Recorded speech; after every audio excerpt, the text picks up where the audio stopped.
方便啲出嚟。睇佢有冇影響。OK 啦。俾出嚟。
你都知咧，唔係我睇，唔係老點呢個掣啊，唔係老點，唔緊要，盡教光好。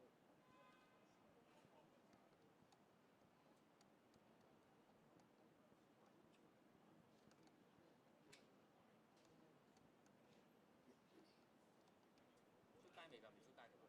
未。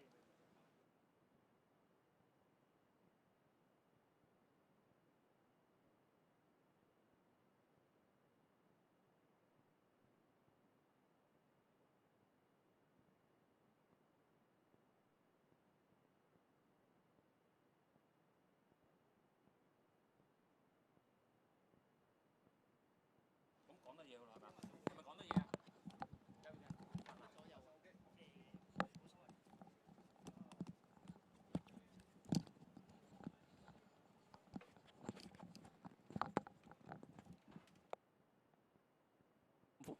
喂，好，咁歡迎大家嚟到今年我哋2018香港國際草地滾球精英賽嘅總決賽，就係呢個女子單人總決賽。咁就由2位馬來西亞球手就對壘嘅。咁佢哋包括呢，就係呢個沙娃爾同埋莎蓮娜。咁而家首先發球呢，就係莎蓮娜啦。咁莎蓮娜呢，就好世界知名㗎啦，曾經係世界第一嘅球手嚟嘅。咁呢，佢曾經喺呢個英聯賓運動會呢，就2次攞到呢個單人賽金牌嘅。咁而今年啊喺呢個澳洲黃金海岸嘅英聯賓運動會呢，佢亦都攞到呢個雙人賽嘅金牌嘅。咁佢當日雙人賽金牌嘅拍檔呢，就係今日佢嘅對手沙娃爾啦。咁沙娃爾咧同Lina 咧都係拍檔咗好耐啦，佢哋一齊喺啱啱嘅 Commonwealth 都攞到呢個pairs 嘅冠軍嘅。咁就除此之外，就佢哋應該喺啱啱完咗嘅亞洲賽裏邊都係雙人賽冠軍嚟嘅，係咪啊？係啊，新鮮熱辣啊！10月份。係啦，咁就先講講佢哋晉級賽程啦。咁就莎蓮娜呢，佢哋就最後喺呢個準決賽呢，就贏咗本地球手蘇嘉希嘅。咁就再之前呢，佢就亦都贏咗呢個新西蘭㗎啦。咁就同埋呢個英國球手啊咁樣嘅。係咯，沙娃爾呢就之前贏咗我哋舊年嘅冠軍 Vivian 晉級嘅。係啦。咁咪睇下啦，頭嗰2球大家都好似即係離開呢個目標球有段距離咁樣，咁而家就比較翻好少少，咁啊莎蓮娜就近啲，係啦，咁就亦暫時贏住一個嘅佢。咁我哋睇下呢個沙娃爾點樣啦。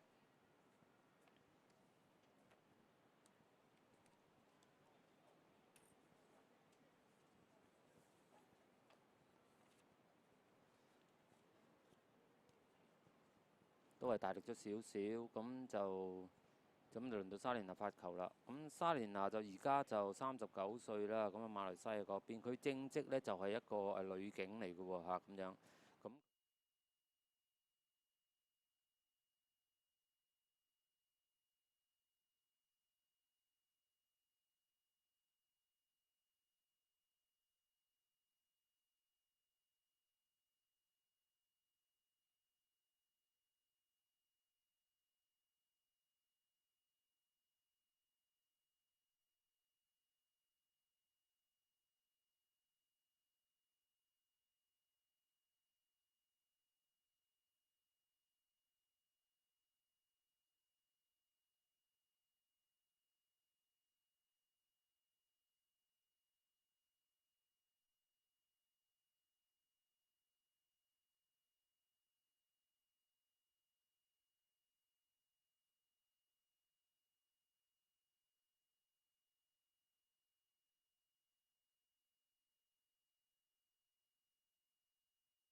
爭少少力嚇，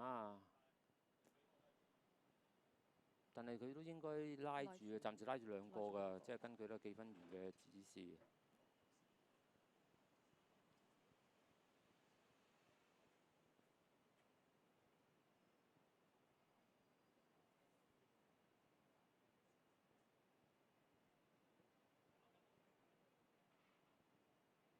沙威爾呢球點啊？大力啦，佢嘗試下可唔可以攞個隻出嚟，攞個目標球出嚟啊？咁就爭少少，咁就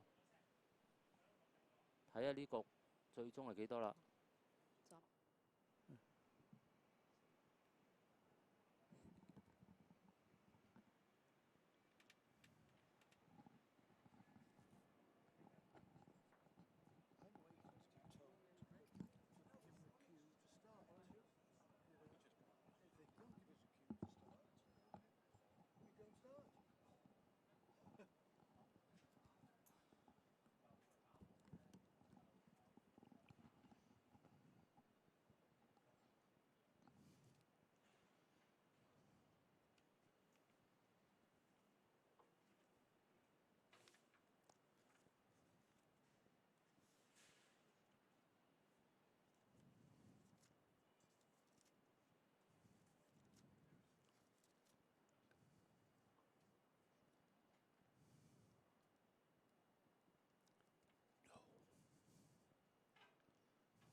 Well, David, there appears to have been a few gremlins in the soundworks there, but anyway, here we are back at Craigengower Cricket Club in Hong Kong.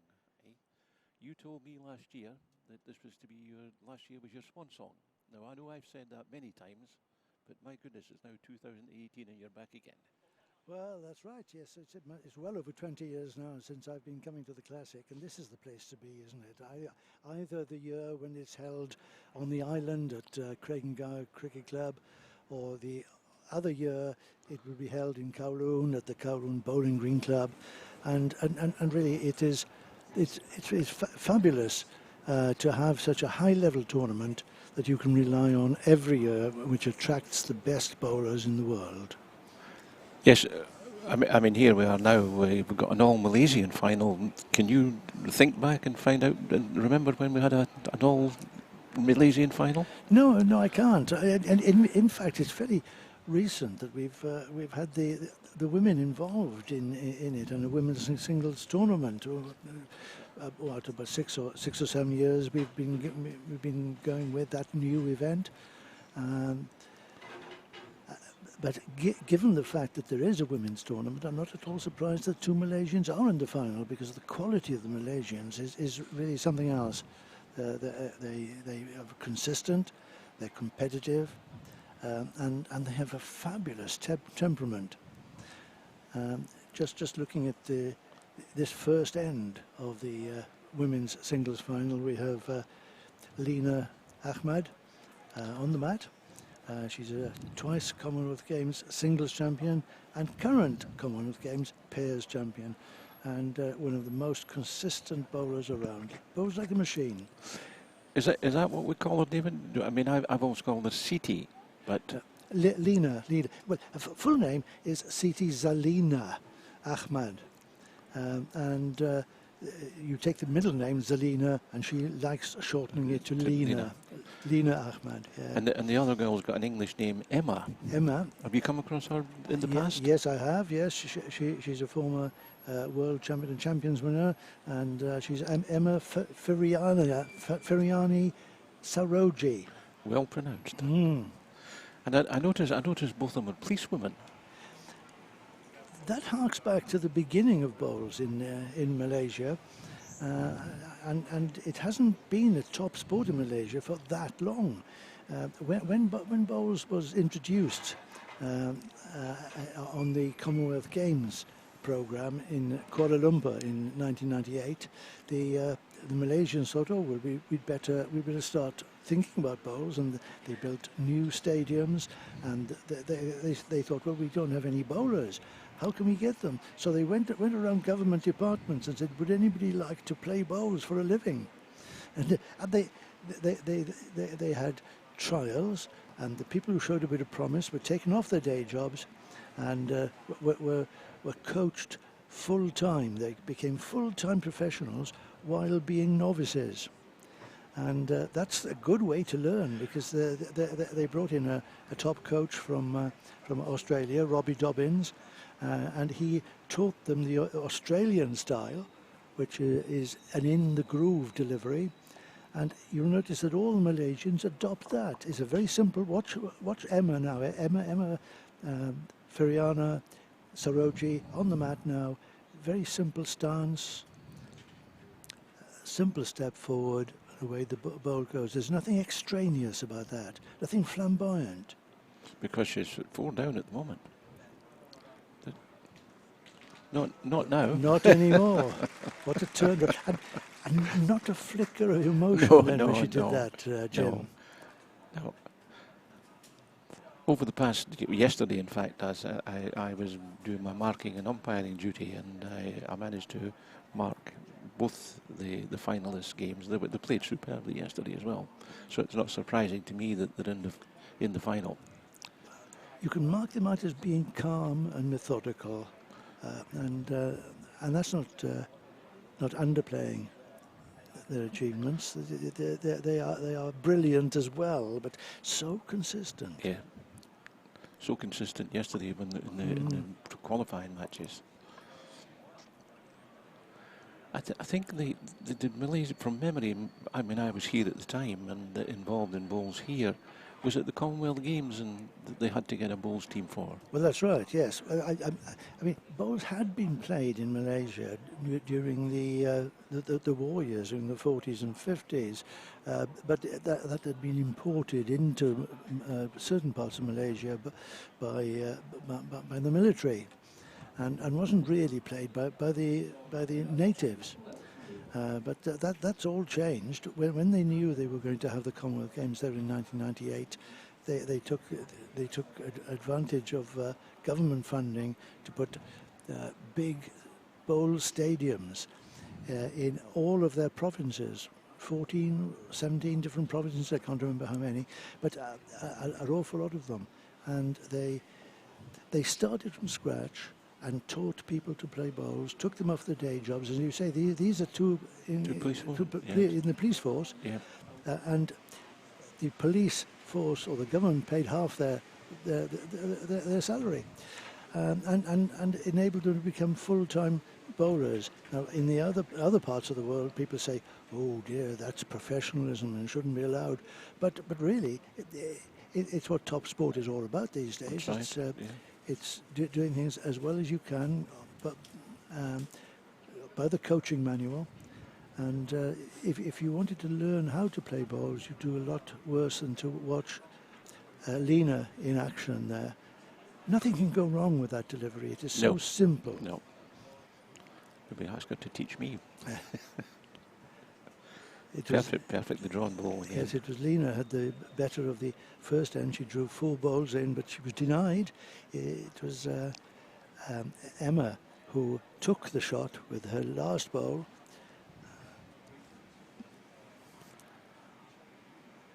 I mean, Lina's been here for how many years now? She's been coming to Hong Kong for the past 10 at least that I remember.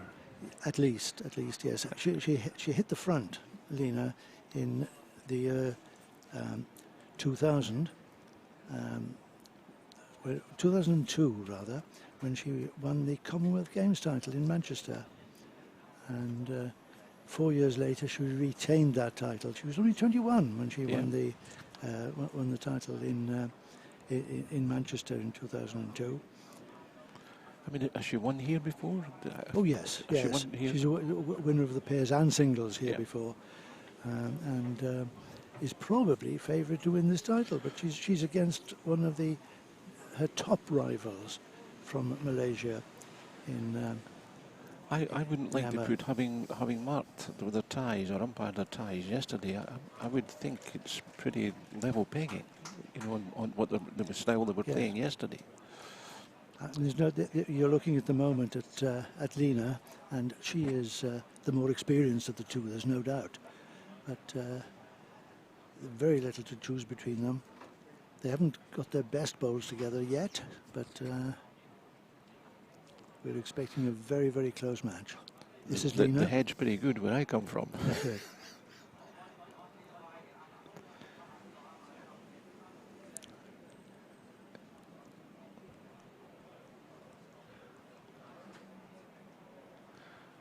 As we're looking at the scoreboard now, David, obviously Emma's on the left-hand side of the scoreboard, and Lina or Citi's on the right-hand side. If you say so, Jim.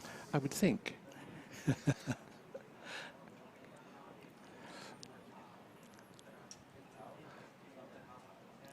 This looks another lovely ball here.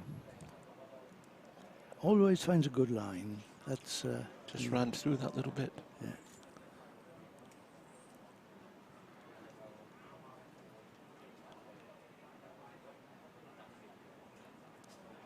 It's difficult from where we're sitting to see the current state of play. I don't know who's lying shot.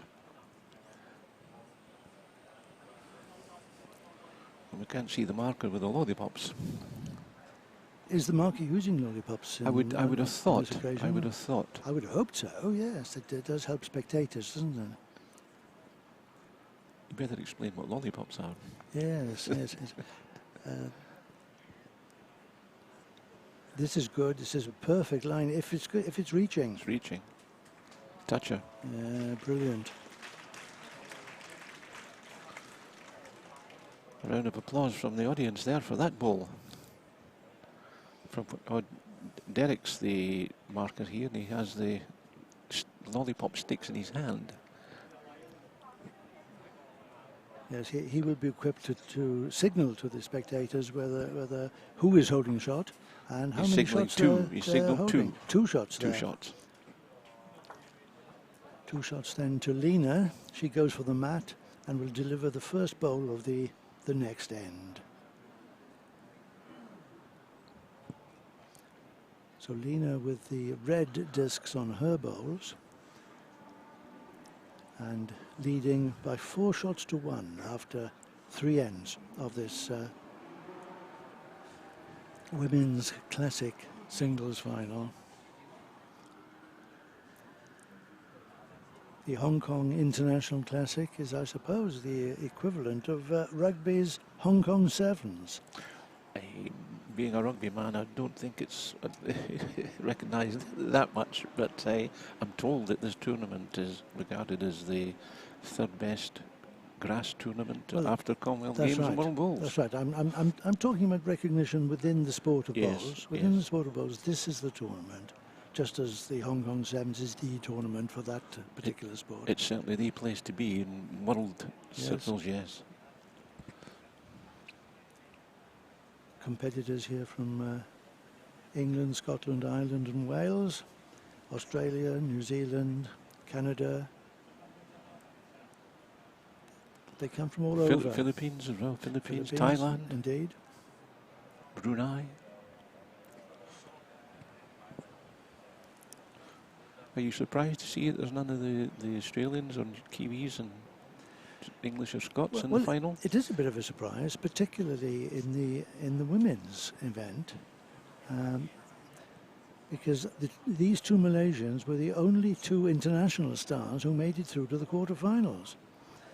The other 6 were all, shall we say, local players. That's right. That is, if you include the clubs. Chinese representative as well. They were a surprise, a real surprise. Well, it goes to show how local players have improved so much over the last few years, partly because of the introduction of the Classic, Jim. One of the reasons for introducing the Classic was that Hong Kong players and spectators could experience bowls at its best. Now, if you experience bowls at its best every year, you will learn a lot and you will improve your own game. And that's exactly what's happened here in Hong Kong. Must be one of the few places where the memberships and the more clubs, the membership is increasing every year on year on. Yes, absolutely. There are more clubs in Hong Kong now than there were when I started coming here over 20 years ago. And certainly a lot more people playing the game. When I left in 2002, there was 25, and I think there's now 37 clubs. Yes, yes. But the problem, Hong Kong being Hong Kong, is the venues. They're running out of venues, and they've got to play league matches on Sunday evenings. And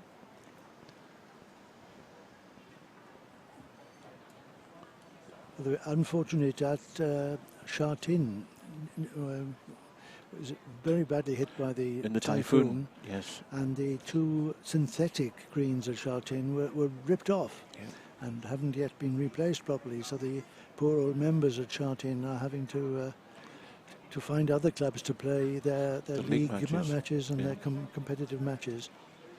Such a shame. Well, that's the score. Sita Lina Ahmed leading her fellow Malaysian Emma Serosa 4-1. I mean, very, very consistent. I mean, you can't argue with shots like this.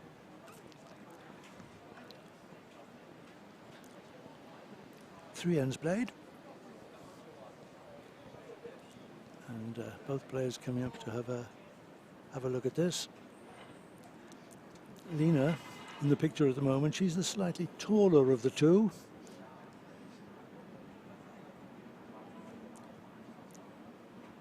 Nobody thought of asking either of these players to put on an away strip for this final. I don't think they envisioned the two of them being in the final. It's not the easiest thing in the world to differentiate them, but this is Emma, and she's slightly shorter than Lina.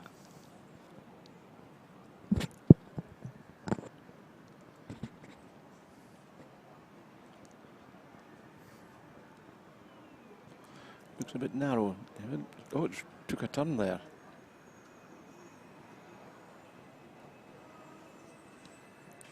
Slightly short of weight as well. So it looks like... What I did notice when I was marking them, they're playing with these very narrow Dreamline XL or XD or bowls. Not like the swinging bowls that you and I started playing with. Well, that's right. And I think they would be better off with swinging bowls on greens like this, because the greens themselves are fairly straight running. The straight running bowls are fine in places like Australia, where the greens are so fast and so level that you've got to go out into the next rink in order to come back on the jack. But on a straight running green with straight running bowls, there's very little margin for error. I noticed that also yesterday and this morning at the Chinese ladies as we were playing, they're also playing with Dreamlines. 3 shots to Lina, puts her in a very comfortable position very now. Commanding. At 7-1 after 4 ends. That's it, 7-1. Well, that's a very loose opener. Not a usual high standard. How many ends are we playing? David, I know it's sets, it's 2 sets, isn't it? And a tiebreaker in the event of 1 set each, but is it 9 ends or? I believe it's 9 ends. It was 9 ends in the semi-finals. So it'll be 9 ends in the final also, yes. And perhaps we should explain for those people who are new to the sport of bowls that if it's 9 ends per set, very likely after 2 sets it'll be 1 set all and the game is over. But in order to get a winner, you play 3 extra ends, a tie break, to decide who wins the classic title.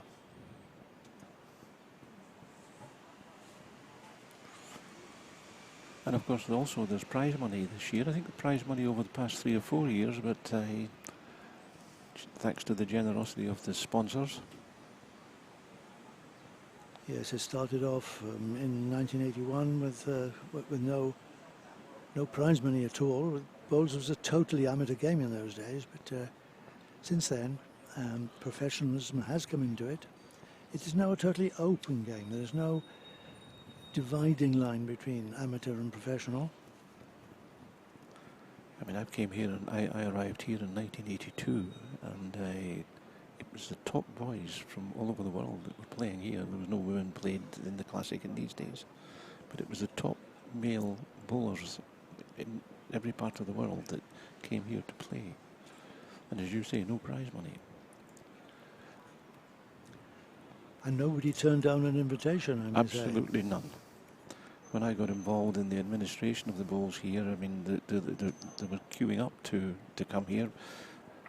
But I started the trend of asking the various associations to invite the younger players, you know, pick some of the younger players that are up and coming ones in your country, and they did.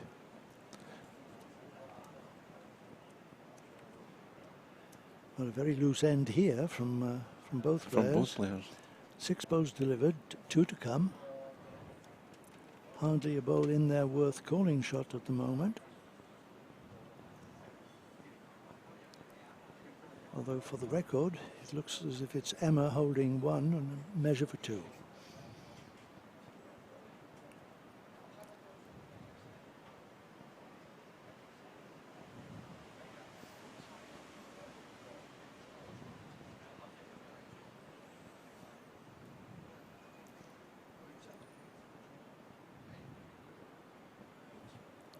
Lina setting herself up for a backhand delivery. Just a draw to the jack. Good line. Goodish weight. No, just running through. Oh, bad luck. Just when we were talking about straight running bowls and straight running greens, that one bent a little bit more than we thought. So a chance for Emma to get back in this game. She may be holding 2 at the moment, so scoring 3 at this stage would be great from her point of view. She's 7-1 down, remember.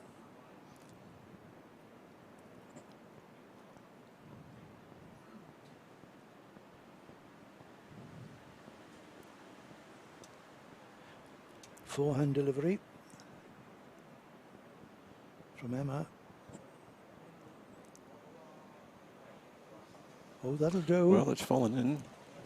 More than that, Jim. He's pushed the nearest red bowl a Yeah. little bit further away.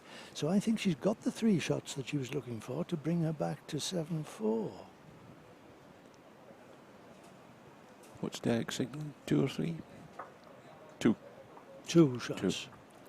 2 shots. So it's Just when we talk 7-3. When we talk about previous winners, David, I've looked up the record here. I mean, the names are known in bowling circles worldwide. Peter Bellis, George Sousa, George Adrain, Paul Richards, Richard Corsey, Graham Robertson, Noel Kennedy, Alec Marshall. I mean, that's the top men that you're talking about. It's absolutely a roll of honour, yes. Yes, And indeed. go further on, George Snedden, David Peacock, Jason Greenslade, Mark Walton, Jeremy Henry. I mean, that's a who's who in Most of those you mentioned international as well, bowls. Most of those you mentioned there as well, Jim, come from the Northern Hemisphere, Scotland, England, Wales, and Ireland. In more recent years, it's Australia have been showing their strength. Yes. And they've been sending their top young bowlers here. This year it's Ben Twist and Jessie Norona. And now Jessie came here last year and won the singles and the pairs. And won the pairs with Ben Twist, of course. Ben's playing in the final. And Ben's playing in the final this afternoon. When the women's final finishes, yes, indeed.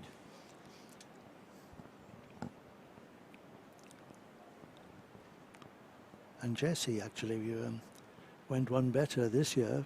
He teamed up with 3 other people to win the Hong Kong Football Club Classic Mixed Fours. Oh, did he? That was just on Friday, just 2 days ago. I've been invited tonight, once the tournament here's finished, to go on the presentation evening at the football club. That's right. That's right.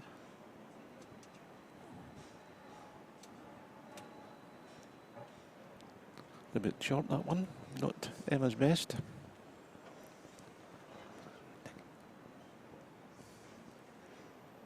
The scoreboard is a little bit delayed there. It should be 7 shots to 3.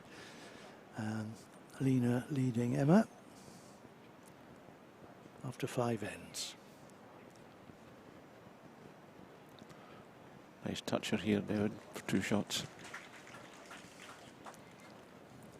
That's a good one from Lina, out of the bag.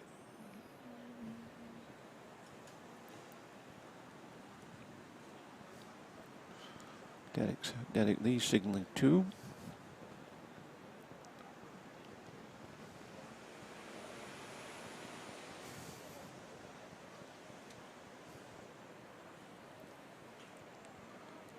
A little bit loose. Well, that's very surprising. Very too. surprising. Especially in the light of what we were saying earlier about the simple delivery of the Malaysians enables them to find the right line every time. And certainly not that time. Way offline from Emma. This is Lina. Ah, yes. Beautiful bowling. Once she starts finding it as Absolutely well, beautiful bowling. she's relentless.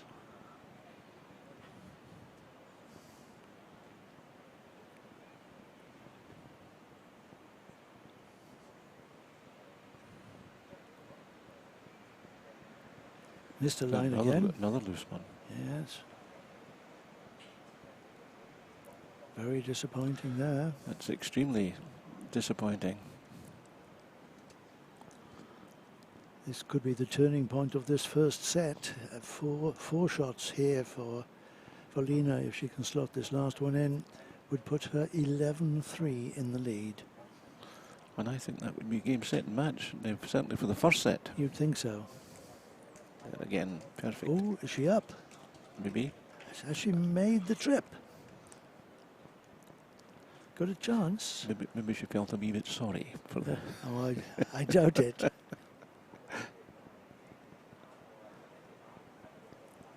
Yes, that failed to get in. That was a chance that went begging. Only 3 shots to Lina there. 10-3. 10-3. 6 ends of the play. Six ends played, yeah. yes.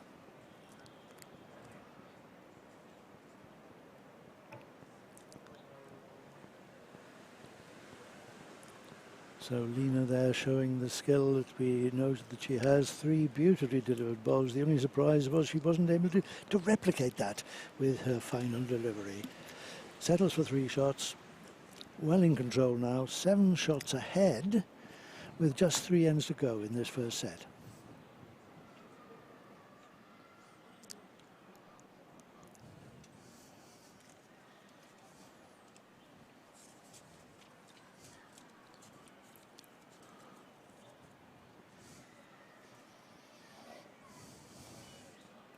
Here's a toucher to start with, David. Oh, just inches.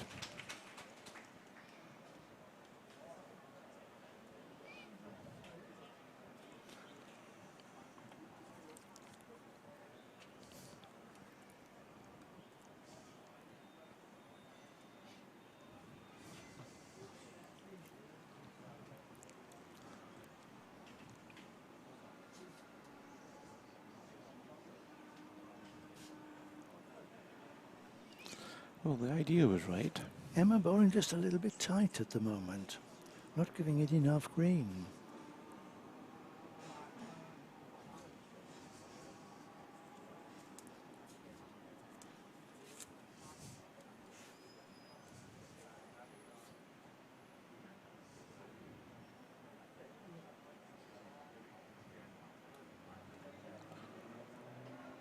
I think she's put a bit of insurance in round the back if Emma's going to be yard heavy all the time.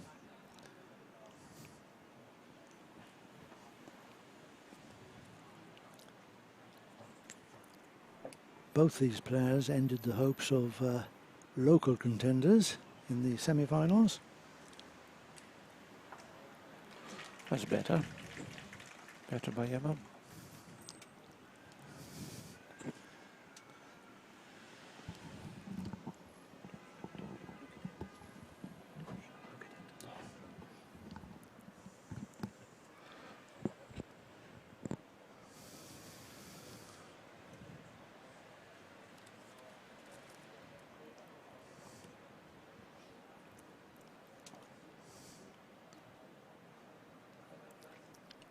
Lina, in fact, on the mat at present, disposed of the challenge of Angel So from the host club in the semi-final. Craigengower Cricket Club. What a beautiful ball. We're all rooting for Angel, but it was Lina who came through. Lina showing how it's done. Emma also got the better of a local player. The holder of the singles title, Vivian Yip, looked on course to retain her title, but Emma Serosa managed to beat Vivian from the Hong Kong Football Club in the semi-finals. Was she playing for the football club, not Hong Kong? Or Playing for the football playing for club. the football club.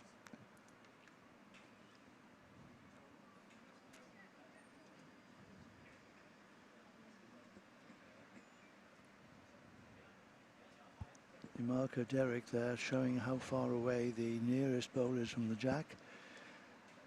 He'd been asked that question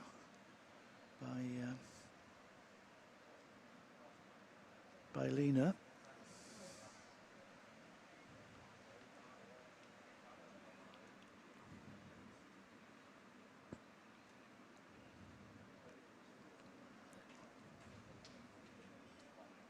Very, very difficult for Emma Serosa here because she's one down. She's got to score on this end, otherwise the set is really beyond her. She'd like to hit the shot bowl and spring the jack, but if she springs it a few inches, she's still shots down. Could be even more shots down. She's got to hit it hard enough for the jack to come right through, in which case she might get 2 shots out of it. It's time to be bold. It's no point trying to draw the shot here. That would merely... No, 1 shot wouldn't be enough. No, that merely cut it down to 10-4 with 2 ends left to play.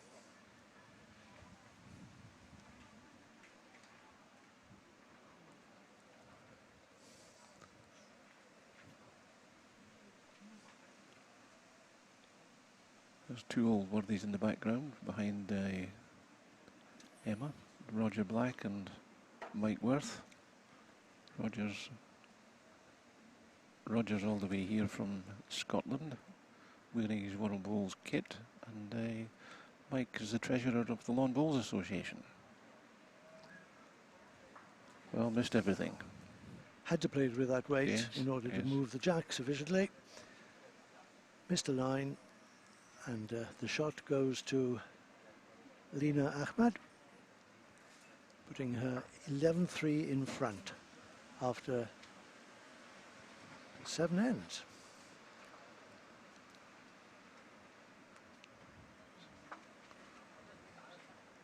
So the difference is 8 shots, Jim. And the best we can get is a tie. Yeah, that's right, yes. Emma's chances now rest on scoring 2 full house counts of 4 in order to tie the set at 11 all, and I can't see that happening. Nor me. But you never know. Exactly. And she's got to get her head down and just keep her touch going for the second set. A little bit of trouble with the scoreboard mechanism there. I'm sure it's in good hands. The players, regardless, carrying on.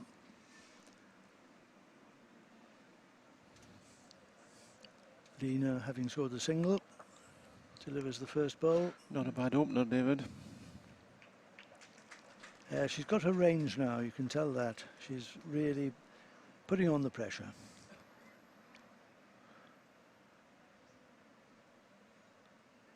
I remember the days in the dark days when I could do that religiously, get as close to the jack as that. These days have gone. My memory's not so good. Well, I'll talk about your previous bowls in a little while. All the championships you've won.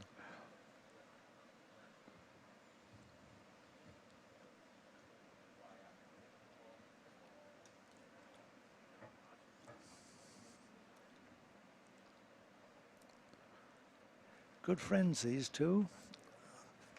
And during the next week, they'll be pairing up in the women's classic pairs.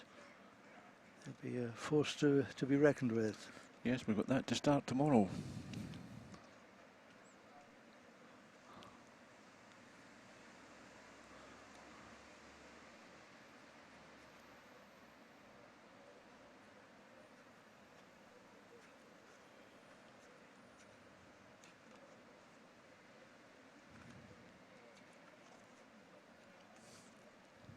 Well, any chance of Emma scoring 4 shots in this end seemed to have well and truly disappeared now. Disappeared.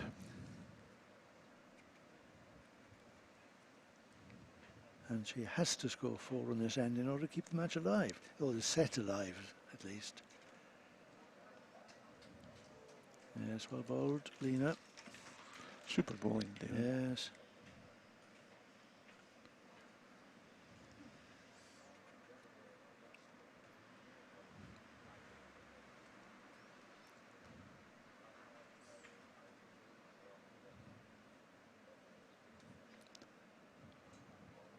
This is better.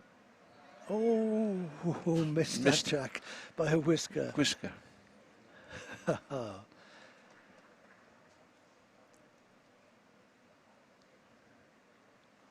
has to be said it wouldn't have made a great deal of difference even if she had taken the jack through to the back, because she must score 4 on this end, and that is well nigh impossible.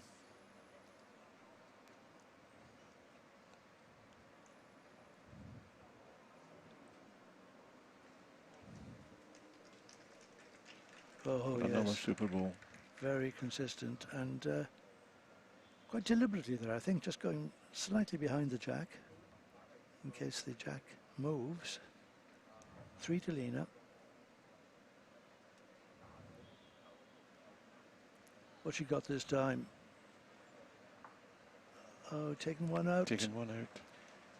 It's probably 1, I think, at the moment. That last It ball. doesn't matter. It doesn't matter Doesn't at matter. all. It's definitely at least 1 to Lina, who takes the set. 1 set to Lina. Let's say it's City. one shot there to Lina. Yes, two shots scored.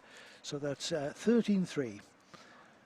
After 8 ends of the first set, the last end, the 9th end, redundant. Don't need it. Now, just before we start the second set, David, just I've done a little. See, you tell me this is your swan song, and I've done a little bit research. When you were winning British titles with David Bryant, and was that the pre-classic days, or was it? Oh, very definitely. Very pre-classic. Yes. At least 100 years ago, Jim. Because looking at your pedigree, I'm surprised you weren't here in 1981. Yeah. Yes, you're right about being a swan song and all that. I haven't stopped writing about bowls, but I have retired from the grind of daily and weekly deadlines. I'm a retired man, and I'm enjoying my retirement, but my involvement in bowls dates back a very long time. I worked out the other day, Jim, that I've been playing bowls in 8 decades. Gee whiz. Now that makes me sound older than I actually am. As I was born in 1942, and I'd started playing bowls before the 40s were out. So there's 40s, 50s, 60s, 70s, 80s, 90s, noughties and teens. That's 8 decades. Wow. I think I can count 4 decades for myself. And in the early days, I managed to catch the eye of the Welsh selectors while I was living in Wales, and played for the Welsh junior team, and then I moved into England and teamed up, as you rightly said, with the legendary David Bryant, who was the best bowler the world has ever seen. And how would you compare with today's guys? Would you given Alec Marshall a good run for his money? Oh, yes. It's very difficult to compare one generation with another in any sport, isn't it? Yes. But the nature of the beast meant that he would have succeeded whatever opponents were offered to him, and in whatever context he would come up with the goods, and we'd be able to find a way of winning. I take it in a full-time job in these days. Oh yes, yes. He started off as a teacher, and then he went into a bowls business. But yes, totally amateur. He was ruled out of. He won Commonwealth Games and World Championships, and then he was ruled out of the Commonwealth Games because he was a professional. And then a few years later, they relaxed the rules, and he was allowed back in again. He won. He actually won 5 Commonwealth Games gold medals, 4 in the singles and 1 in the fours.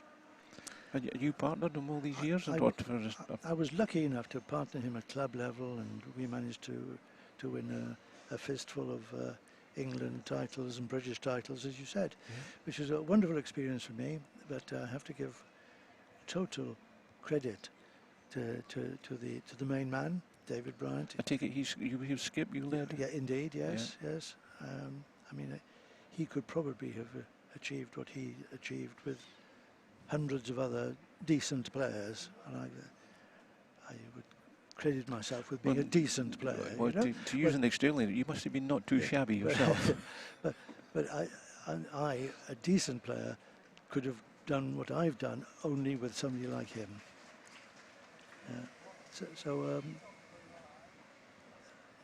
Round about the time of the classic was beginning, the David Bryant and I were coming to the end of our spell, and then I switched from playing bowls to writing about it and talking about it.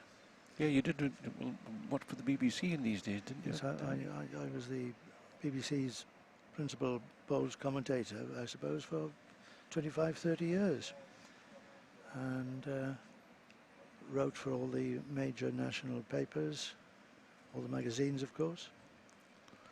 And now you're quite right, my swan song, calling it a day. Calling it a day. Oh, I said enjoying that. my retirement. I've said it so many times myself, David, and here I am, still here.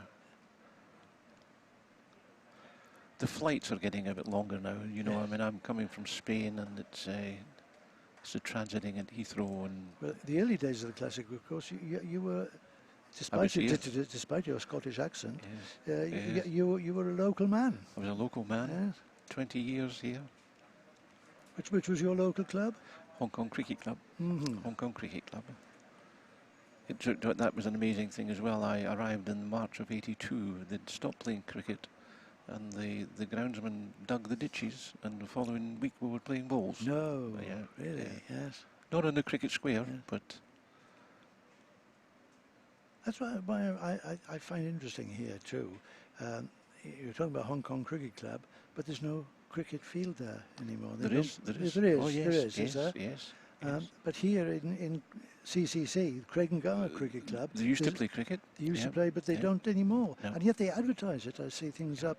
They're teaching China to play cricket. To play cricket, and so cricket still drives this club. Yes, yes. There's a. I mean, the cricket club now probably got 3 Sunday teams, 3 Saturday teams.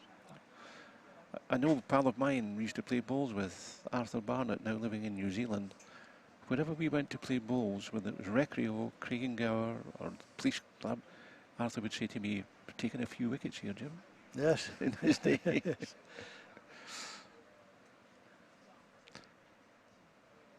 But like everything else, it seems with bowls, it's the venues are the problem.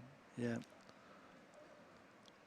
It's surprising that there are so many venues here in Hong Kong. In fact, I'm always amazed. You think the place is totally built up, and you turn around the corner, and there's a bowling green. And that's all thanks to the district council, probably, for want of a better word. People will understand. The bowls is a growing sport.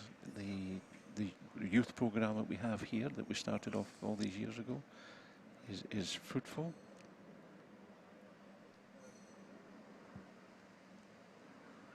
And I think it's like everything else, it's performance based. You know, if you're winning medals, then the funding can be there. I'll tell you something, Jim. I'm very, very impressed with the HKYDT Youth development team. Yeah. Yes, they're very, very good with the youngsters. Instill proper etiquette and skills in them, and I mean, it shows. I was speaking to Neil Burkett earlier, and he's the South African who hasn't been at the Classic for 12 years.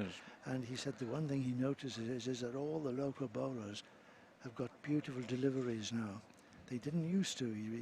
He mentioned it to me. But they're all well coached. And I put that down to the HKYDT, among other things. This is a good bowl. Oh, unlucky. In my day, as the Honour Secretary of the Lawn Bowls Association here, I was responsible for the funding for and I didn't do any coaching. I'm not a coach, but we had the coaches who went into the schools. I'm talking the late 80s, 90s, and as soon as I mentioned to what was then called the Sports Development Board that we took the game to schools and we did have a youth development program, they were so enthusiastic about it. And we had one youth development boys team, one ladies team, one girls team, sorry. Now is the progress, how many have we got now? 5 or 6 youth development team. That's all credit to the to the coaches here. Meanwhile, it's Lina holding shots here, and Emma very, very close with this. She can't find the gap again, surely. She's got a great bowl. That's a wonderful save. She's 2-0 up, is Emma in this second set. But things were looking grim there. 3 shots against her, and she draws the shot. That shows a bit of guts. We digressed a little bit there, David. We went concentrating on the balls. Yes, let's get back to the final. Oh, yes. 2-0 to forget memory lane. 2-0 to Emma in the second set. Though the first set, of course, went at a canter to Lina. This is Lina walking back, and I wonder what she's got in mind. Because she's played a yard heavy. Well, she's got three good bowls in there. There's only one against. If she could remove that bowl, then that would be very profitable for her. From where we're sitting, David, if that happens, I think Jack will spring away to the left. That's the trouble, isn't it? If that happens, then she could find herself 3 down. It's an important delivery and relying to some extent on Lady Luck.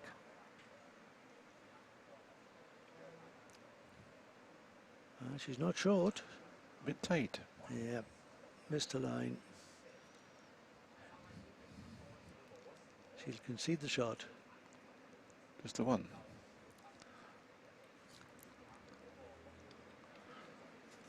One shot to Emma Feriani Serosa. She leads 3-0 in the second set. I'm impressed with the pronunciation.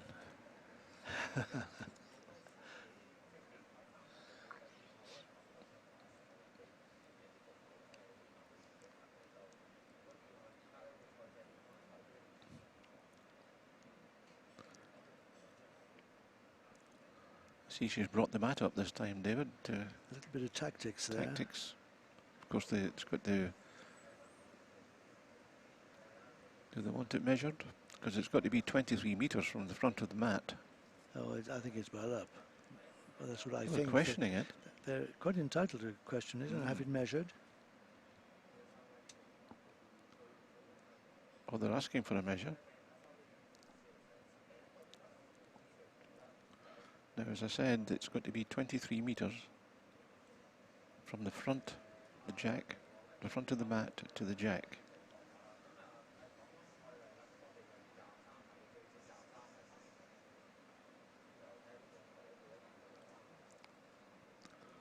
That looks well in by half a yard, I would think, or half a metre, I should say nowadays.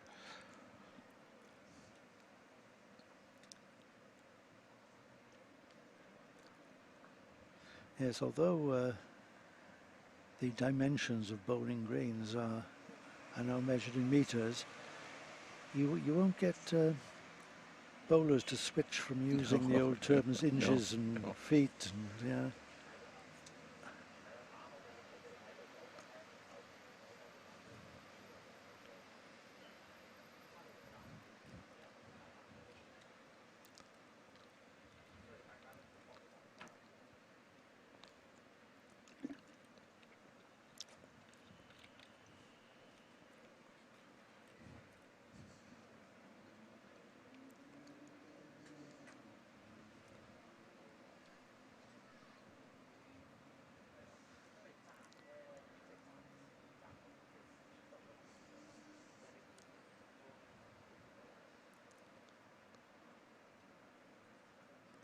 I thought there would have been a few more spectators here today.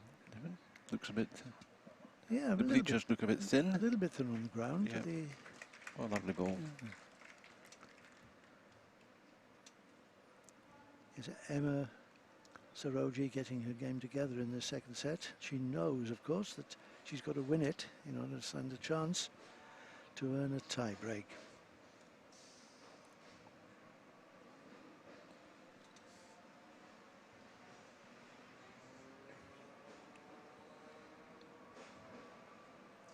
Perfect line, just Probably second shot, I would think, from where we're looking at. best part of a yard short, if I may use the old measurements.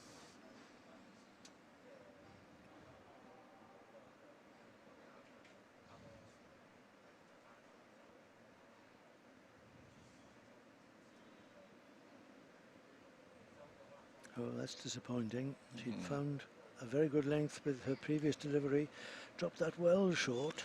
And I don't think it's going to be in the road. No, because Lina is playing the other side of the rink. She's playing a backhand shot here. Nothing in the road at all. And she's finding a very good line on this backhand. She's close this time, very close. She's got it. That's the one.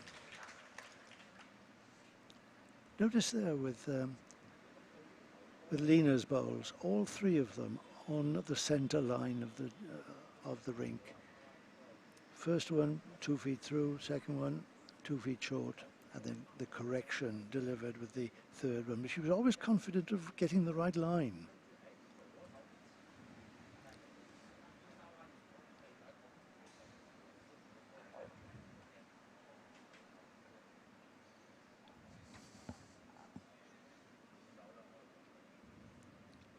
Good chance for Emma if she can find the right line and length here. She could trail the jack for two.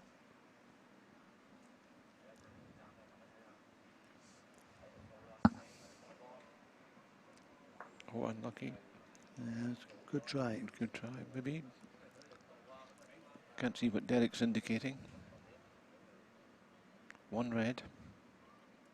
And Lina. And Lina's got to be just a little bit careful now. She's poised to make her first mark on the scoreboard in the second set. She doesn't want to give it away. And there are 2 seconds against her. And any movement of the jack would not be in her favour at all. I wouldn't be surprised to see her being short with this. That backhand. Good line. She's gone for the ball, David. Oh, she played it beautifully, yes. but it Still the one. It hasn't shown any profit for her. She was won before, and she still won because she trailed the jack towards her opponent's bowl.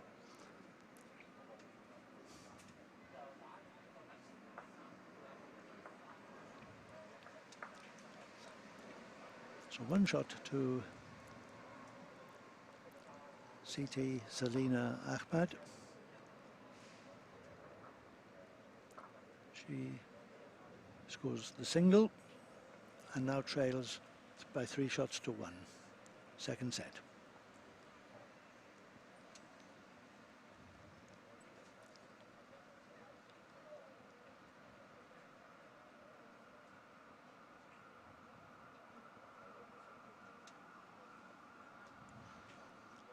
The sun is beginning now to drop behind the clubhouse, casting shadows across the green. And I'm not saying that will cause a major problem, but the players will have to cope with that. Visually, things are a bit different, but also the temperature of the surface will be different, so the lines might be slightly different as well.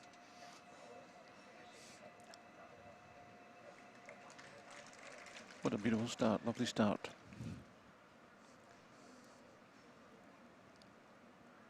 Yesterday it was a bit cloudier and because it was quite windy yesterday. Yes, yes, it was quite windy this morning too, Jim. The the trees were rustling around the arena. Things have settled down this afternoon. It's a lovely afternoon for bowls. Beautiful.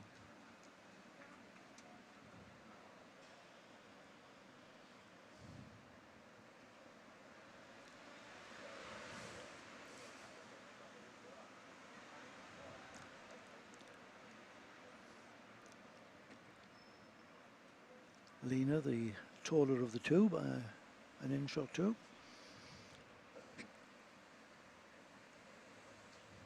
Red discs on her bowls.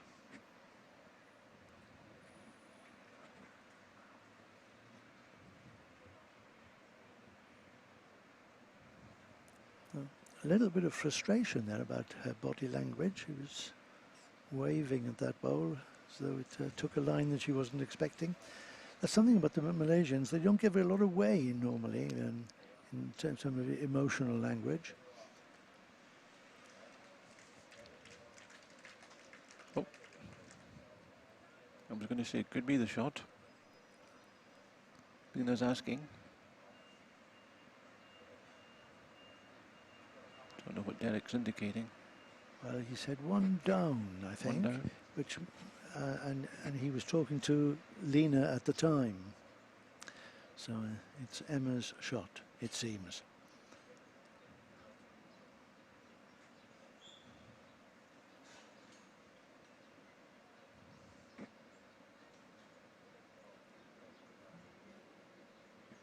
Is that close enough? Did it make the journey? From where we're sitting, it's difficult to... He's holding up one red. Is it one red? No, I think he's now talking to Emma when he says one up.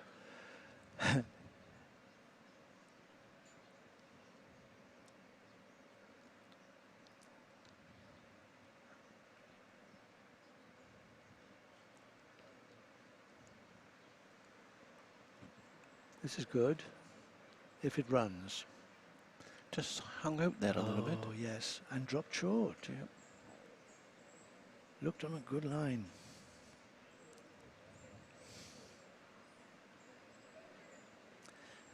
Yes, the blue bowl to the right of the jack as we're looking at it now, hidden by Lina.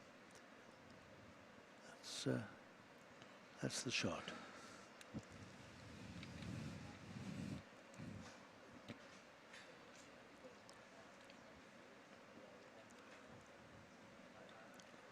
This was the one. It just did enough to make shot position. Now this is the situation, Jim, where a player's got a choice. You can either try to draw the shot, or you can try to knock out the nearest bowl. And she's going for the forehand. Yes. So I think she may be going for the bowl. She's certainly not short. She's definitely not short. Oh, perfectly played. Oh. Poetry in motion there, yes, Jim. Yes. No one who's winning gold medals worldwide.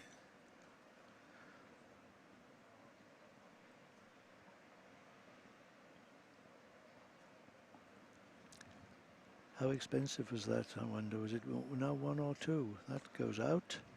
The red bowl stops in time, maybe. Could be three. We'll find out in a minute.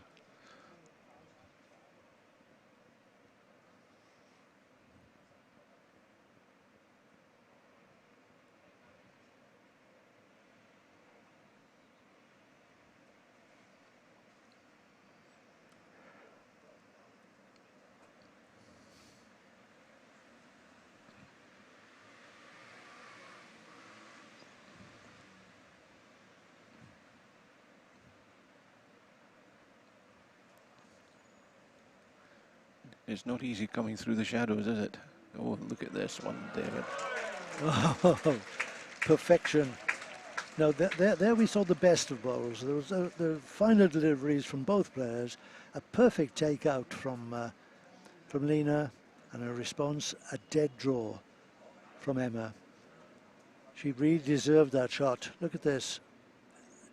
Oh, could it miss the front? By the smallest fraction. In he comes for shot. Well bowled. Emma Serosa.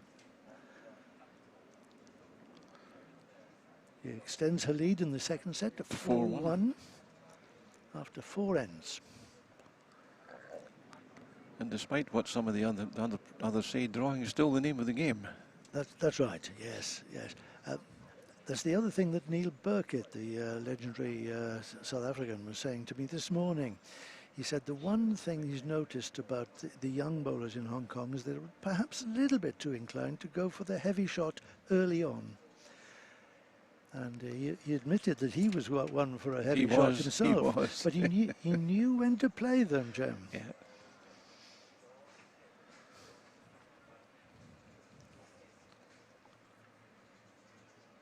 Yes, the staple shot of the game of bowls is the draw to the jack. Draw. If you can't do that, you don't stand a chance. Forget it, yeah.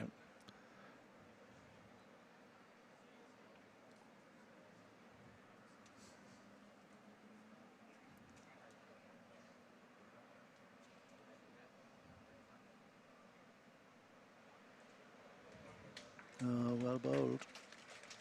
Bit unlucky. Blue shot, I think. Maybe, I don't know.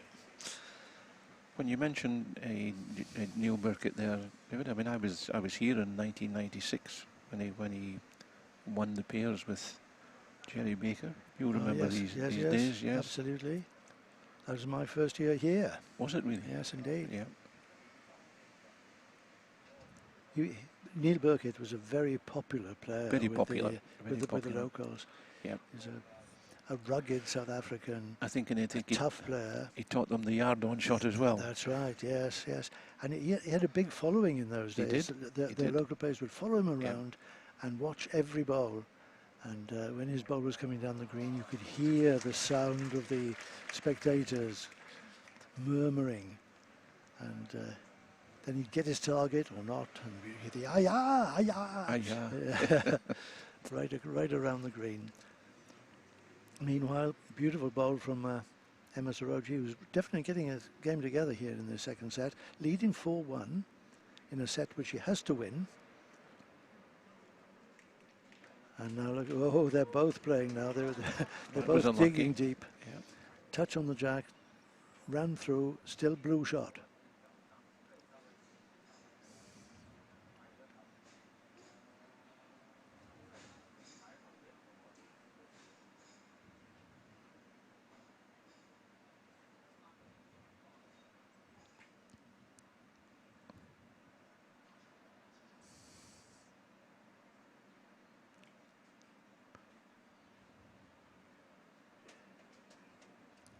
That should do for another.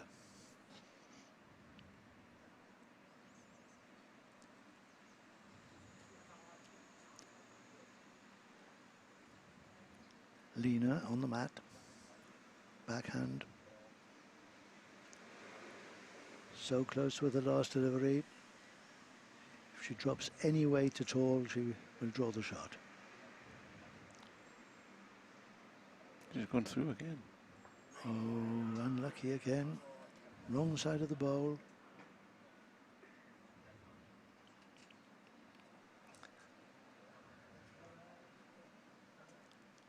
It really is difficult now to see how many shots are there for the blue disc bowls of Emma Serosa. Definitely got one. That red bowl fell out. Might be one, might be two, might be three. Just when she was walking up there, I was talking to Vincent Chung, the president of the Lawn Bowls Association, just before we came on air here. And Vincent's a retired police officer like myself. And I was asking him, when do you think Emma and Lina last worked the beat in Kuala Lumpur?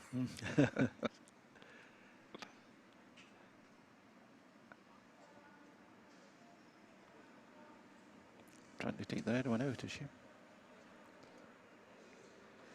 Unlucky. Yes, that would have been very profitable. If she'd got that full, she'd have scored 4 shots. Very, very close. And the end not over yet. One ball to come. Lina's got a good chance here on the backhand. She's finding the line on this backhand very, very well.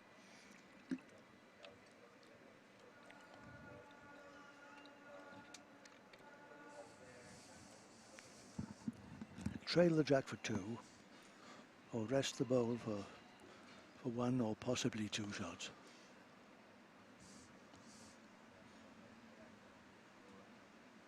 A bit heavy. That's surprising. The weight was all right if she'd been on target, but she was too wide in that case. I think it's only one. She's only one down when I look at from where we're sitting. Is it one? Yes, one is signalling.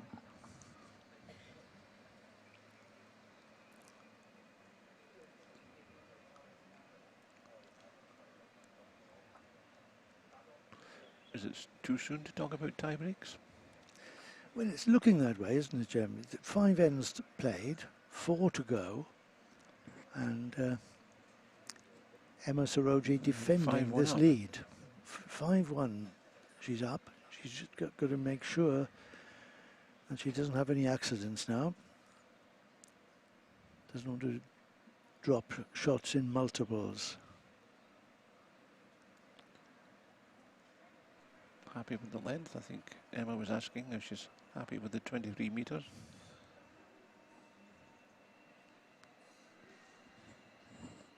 There's none of them going for a really long jack. It's all been short to 3/4. Short to 3/4, yes, yes. What a lovely start.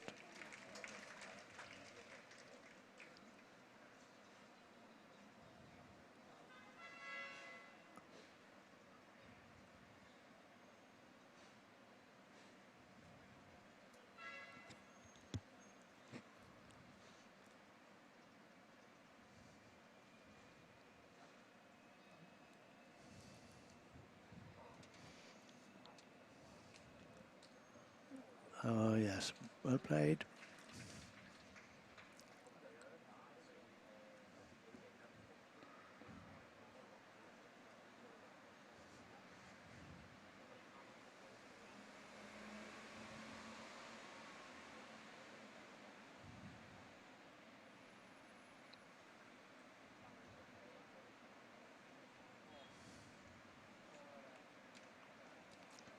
One of the spectators has just asked me a question.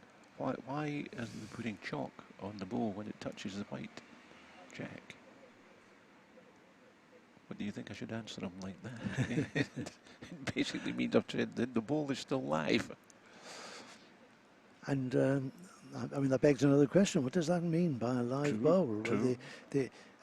A bowl with a chalk mark on it, which shows that it has hit the jack. If that bowl is hit into the ditch on that same end, it remains alive even if it's in the ditch. Anything else that goes in the ditch is dead and comes out, puts on the bank. It's one of these old-fashioned rules which dates back a long way. They dispensed with it in the Federation Code in the UK. You don't have touchers there. Was there such a thing as the Federation Code in the UK? Is it? It's still going. Really? Still going, yes, Really?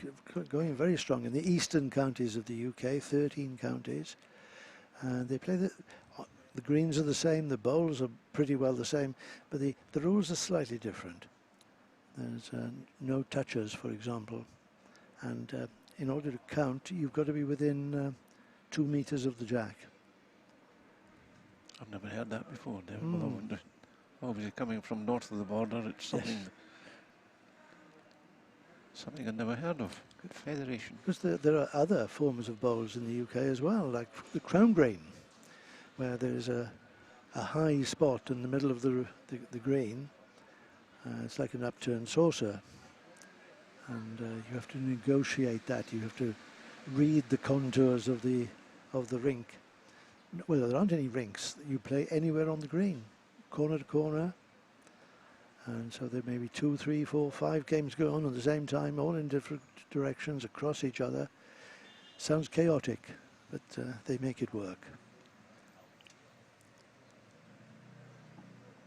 I knew there was an alternative game called Crown Green, never having seen it before, but I'm going to surprise you now by telling you that last week in my club back in Benalmádena, Spain, we had a group of Crown Green bowlers there on holiday. Yes. And they used the flat green to as play Crown Green. As a Crown Green, yes. That's the second year they've been there. Yeah. About 25, 30 of them, holiday makers. And as you say, there's looks chaotic on the green when there's 5 or 6 of them all trying to play in corners and in centres. Yeah. And of course, it goes without saying that occasionally there's an accident, a collision, or two bowls in motion hitting each other. And what happens then? They just have to have it back, Oh, and, they get it back and get on with the game. and wave in a good-natured way to each other and say, get on with it. That was an interesting one. The jack there slicing out to the side. Lina's laughing about it anyway. I think she's still 1 down, maybe 2.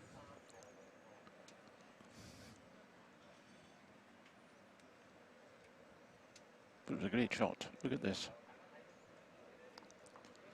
Just chipped the jack the wrong way. Yes, no one expected it to go quite that direction. This set is getting beyond Lina now. I'm not going to predict a tie break, but it's looking like it. It is indeed. It's 8-1 after 6 ends.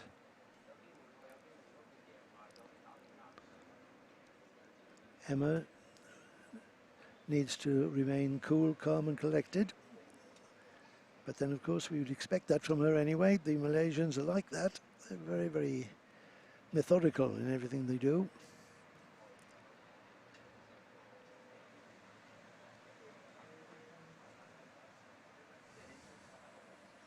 Is set play becoming more and more popular, or is it as against the first to 21 on 18 ends? And it's becoming more popular for TV because you've got 2 sets of 9 ends. You know roughly how long that game is going to last, whereas the 21 up game, the old 21 up game, could last anything between half an hour and 4 hours. So for TV purposes yeah. it's much more convenient to have the sets. A lot of the players don't like it. Yeah, I was going to say that next. Do the players like? I mean, I'm talking the top players. Yeah, they've got used to it now, I think. But most of them are traditionalists at heart. And what they don't like about it, Jem, is that somebody can win the first set 20-0, and lose the second one 7-6, and there's a tie break. No, neither. That's right. Yeah. Neither player really deserves to be in a tie break. Yeah. One player is clearly much better than the other one over the piece, but that's the name of the game, and you've got to put up with it. I mean, I know yesterday the matches that were played here, it was all the ladies that were playing here, and I was doing the marking umpiring, and there was many tie breaks throughout the morning and afternoon play. In fact, was there not a tie break for the semi-finals or the quarter-finals? I can't remember. Not in the semi-finals, not for the women. No, for the men. They were both went through straight sets, victories. Now, you can't argue with a set straight victory.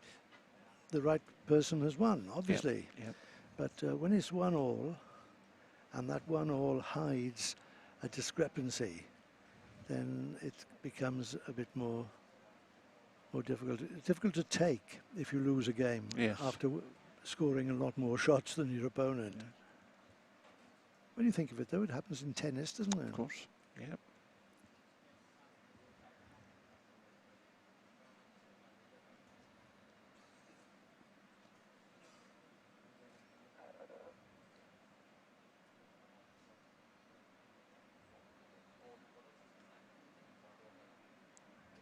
Oh, yes.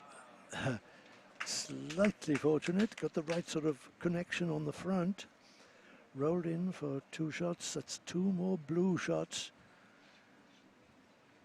And unless Lina can do something dramatic with this, then it's definitely looking like a tie break. She wants to rest the bowl. Or trail the jack, going past. She just got 1 more. Has she got 1 more? No, it looks as though no, that's it. Yep. 10-1 after 7. She's out of ammunition. But if it is 10-1 That's after the second 7, set. that's the second set done, Yeah. because 2 fours would not be enough. No. So, tie break. The second set ends prematurely after 7 ends. Tie break time. 3 ends of balls.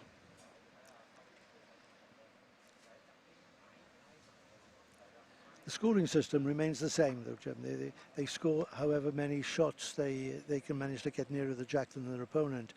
In some forms of international play, the World Bowls Tour, for example, which is played in the UK, but involves players from all over the world, the sets, the tie break is a matter of sets won rather than shots scored.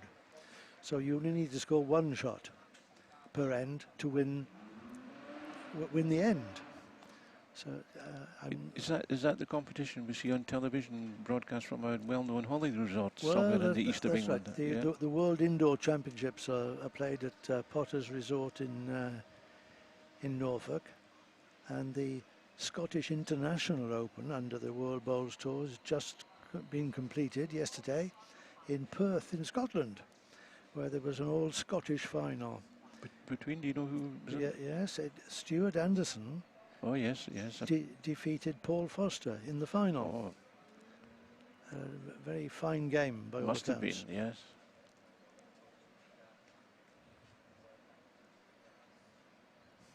Was that shown on British television? It's certainly shown on BBC Scotland. Or was it? I'm not sure if you can get it in the other regions. Yes. But you can get it on YouTube or by some form of streaming anyway, via the World Bowls Tour.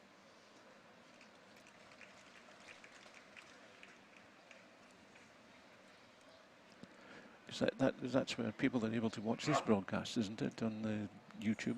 I believe so. Yes. Yes. Yeah. 2 good openers on the first end of the tie break.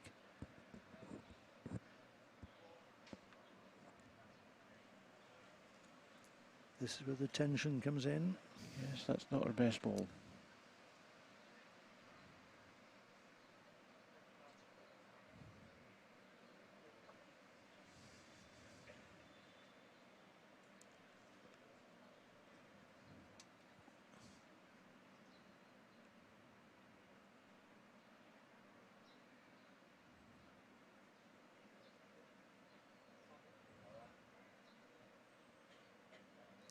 Again, a disappointing Neither delivery that. from Lina. Lina holding shot, though. These nerves are, with it being a tie break that's caused that. Well, the pressure. It's impossible to get away from that, isn't it? You know, there's so much depends on the next few balls, and the tension does crank up.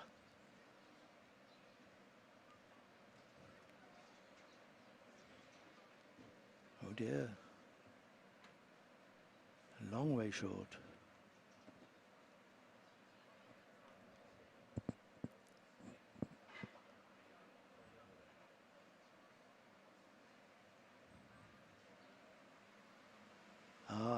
Lina likes this.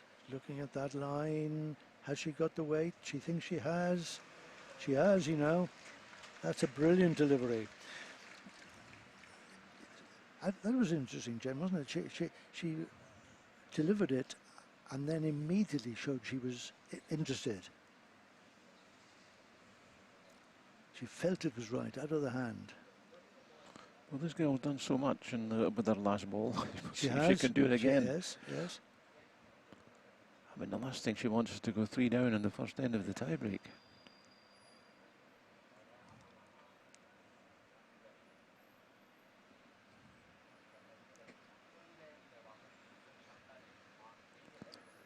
So we'll be back in these chairs later on this afternoon for the men's final then.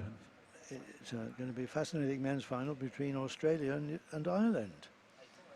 Ben Twist from Australia, Erin Tennant from Ireland. Are you familiar with both of them? Have you seen them? Yes, indeed. Ben Twist has been on the scene for quite some time. He's still quite young. He's around about 24, 25, but he's one of Australia's Up and coming. top exponents, really. Right, Yes, yeah. She's missed it again, David, would you believe? Thought for a moment she had a second chance by pushing the shot up, but Yeah. didn't get the right contact for that. So what does I think she's going to draw for the third. an identical bowl to her last would get it? There's plenty of room inside the blue bowl. She likes it. Well, she's adopting the same pose, David. Yes. She's got good weight. Yes, that's in, we think. We think. So difficult to see from where we're sitting. No shots can be awarded until the Good, last it ball looks has as been played. It certainly looks like three when I'm looking at the screen. Until the players have agreed. And the players, there are 2 shots, says Emma. If you want the third, I'd like it measured. And she's going to measure it herself rather than call on the marker. She's quite entitled to do that, Jem. Yes, it's becoming more and more. I having marked yesterday, and there's the number of the bowlers that want to measure themselves. And the bad news for Emma is that she had to concede 3. I don't think Roger Black from Warren Bowls will be happy with them measuring themselves. But it seems to be a practice now. It never before. It started off in Australia, I think, mainly.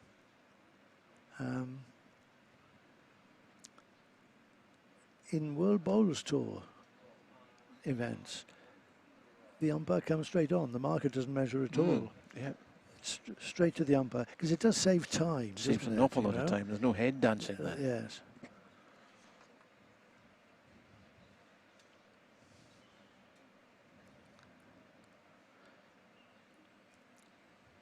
So I suppose you could say that Siti Lina Ahmed is the favourite to win this title, although we knew she'd have a bit of a tough time with her fellow Malaysian. She suffered a little bit in the second set, went off the boil. Went off the boil, all right. But back in with a bang with the treble on the first end of the time break. So now justifying her favourite tag.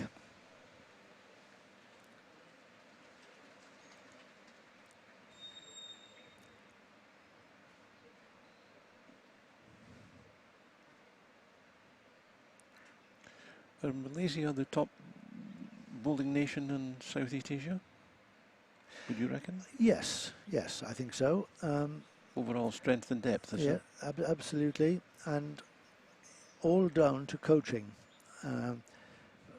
Since they took up bowls in readiness for the Commonwealth Games in Kuala Lumpur in 1998, they've gone on by leaps and bounds. So that the 2 countries in Southeast Asia at the moment which are at the top of the tree as far as bowls concerned and are vigorous, Hong Kong and Malaysia. And that's, one has to shout out for the Philippines as well, because they Yes, produce some yes. very, Yeah, very very good. naturally good bowlers. Thailand are the reigning champions in the women's pairs. No one would have believed that last year Yeah. when they played South Africa. Brunei, But they played Singapore. very, very well. Mm. Brunei seems to have slipped down a little bit in the past 10 or so years.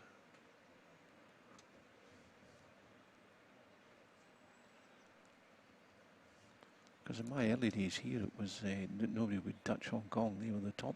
And when you think back to Noel Kennedy, Mark McMahon,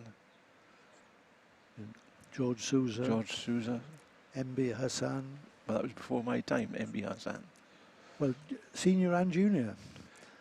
I remember the junior. I don't Yes. remember the senior. OK Dalla. Yes. Some names to conjure with there. Anyway, in this women's final, who's going to win it? Well, 2 Malaysians. you know who my money's on now? Oh, it's got to be on Lina Ahmed. Not Emma on the mat has got all the work to do now. She's got to score on this end, really. Must. She's 2 down at the moment. So match against. If Lina scores 2 shots in this end, it's all over. It's all over.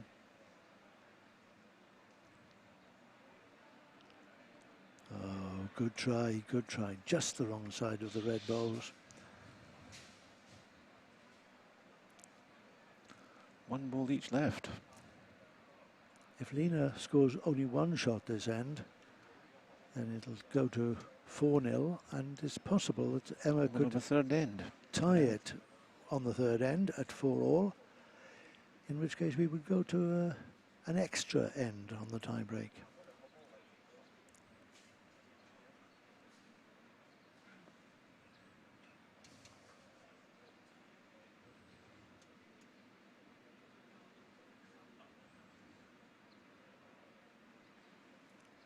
I would suggest that Lina could do with the ball behind the jack now. Well, yes.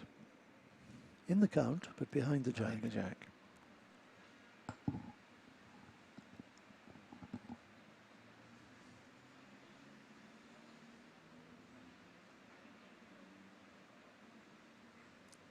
She's finding that line so well.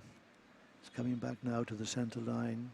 And that'll do nicely. I think that was deliberate, just in case. Well, you predicted. Yeah, yes. Just in case Emma yes. should pick up the jack. Should have been profitable to her. There's a ball waiting now. So Emma, thoughtful, determined. This to stay alive.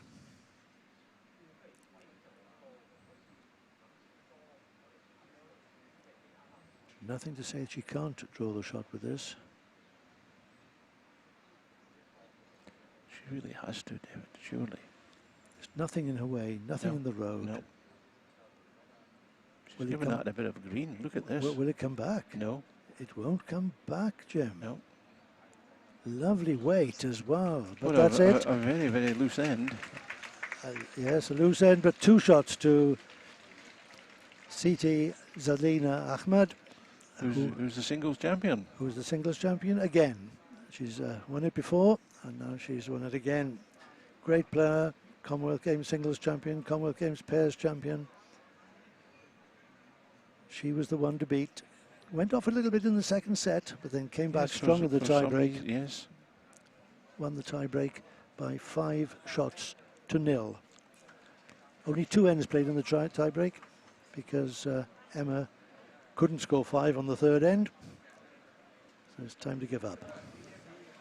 Is there a prize giving after this, or is it the prize giving, I believe, will be after the men's. After the men's. Yes, yes.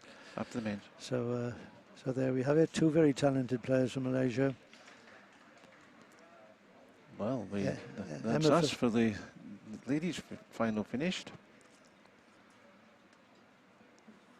So we've got the men to look forward to in what, about half an hour or so? Well, that's right. Yes, a good men's final in the final to look forward to, as 2 good friends leave the arena, being congratulated by the Australians. Yes. And these two friends, opponents in the final, will during next week team up for the classic women's pairs title. And we're here in half an hour for the men's final. I'm looking forward to it. Better go and have another bottle of water, David. Sounds good, Jim? Okay. See you in a while. On me.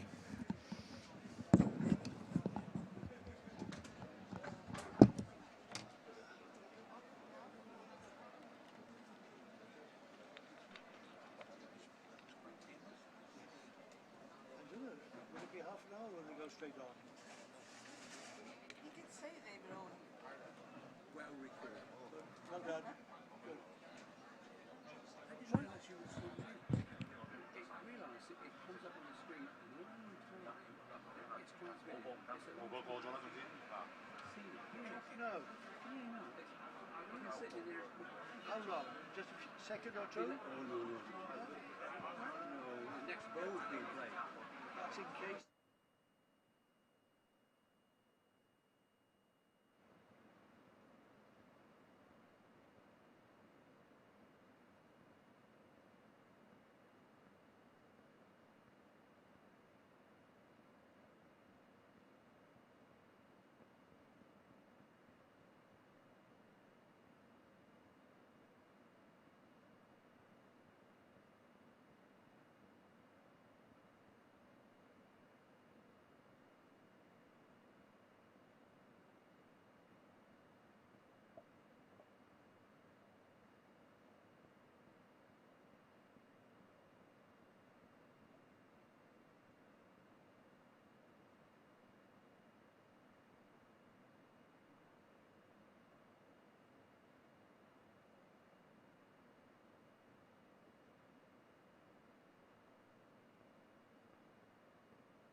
so I can send the picture direct to him after this is finished. Okay.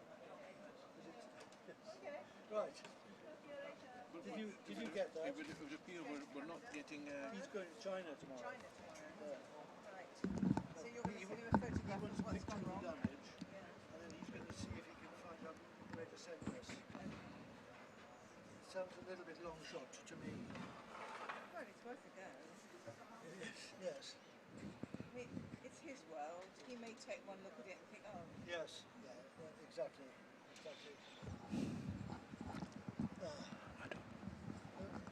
Well, it's trial ends at the moment, anyway. Oh, there's Mr. Black on the green. In white. is that chocolate black and green? Yes. Seeing red.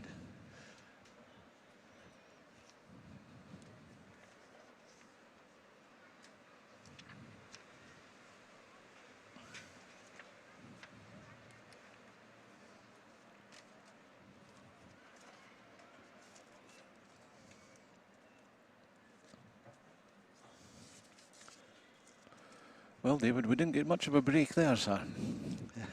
The men are on the green already, and the trial ends. We've noticed that Roger Black from World Bowls is the marker for this game. And do you know very much about the two men that are playing the final, Well, Ireland and Australia? I know more about Roger Black than I do about Yes, the two players. yes. But he wouldn't want me to tell everything. No. I think. Keep a low profile. Talking about Roger Black, he's been coming here for years as well, hasn't he? Yes, And yes. He's made a contribution on the umpiring side. I first met Roger when he was the secretary of the Scottish Bowling Association when they came out here. And that was a long time ago. Are you recording? Ben Twist, of course, he was here last year, wasn't he? He was, Yes. can't remember if he won or not. Did they win Yeah, the final? Won the pairs with Jesse Norona, and Jesse Norona won the singles as well. So it was an all-Australian year last year. But Jesse didn't come through the pack this year. I think he was beaten by Erin Tennant on the way through. But Ben Twist has survived to take on the Irishman in the final. I spoke to Ben earlier on this afternoon after he won his semi-final. I said, now what do you want me to say about you in the final? He said, just say good things. Yes, that's a good idea.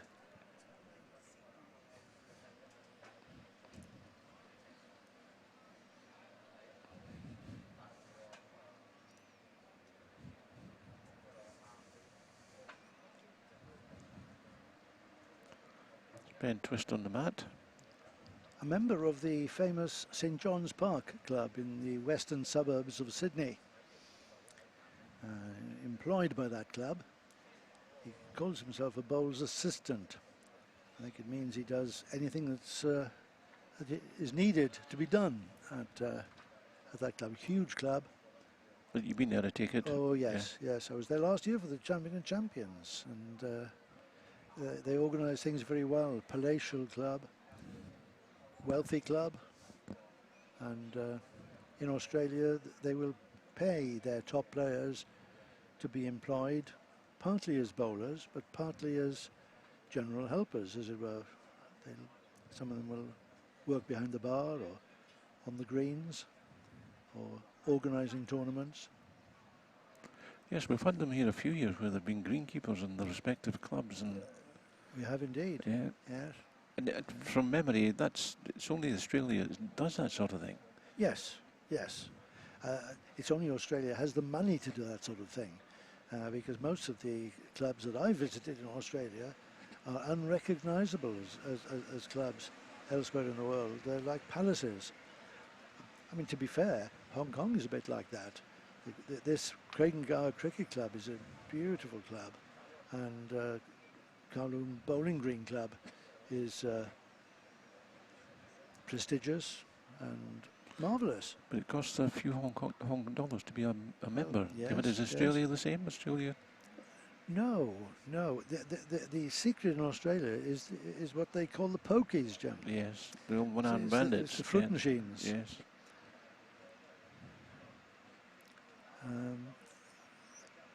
St John's Park, for example, I think there were 400 pokey machines in their gaming room, and all of them being used. Good bowl there from Erin Tennant, just trickled through. That I thought it was going to stop, but I don't think it stopped in time. It's just one shot to the Irishman at the moment.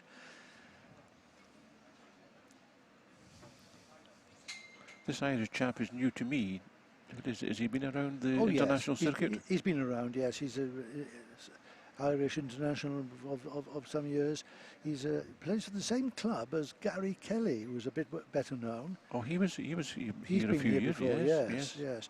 And they form a very good pairs combination.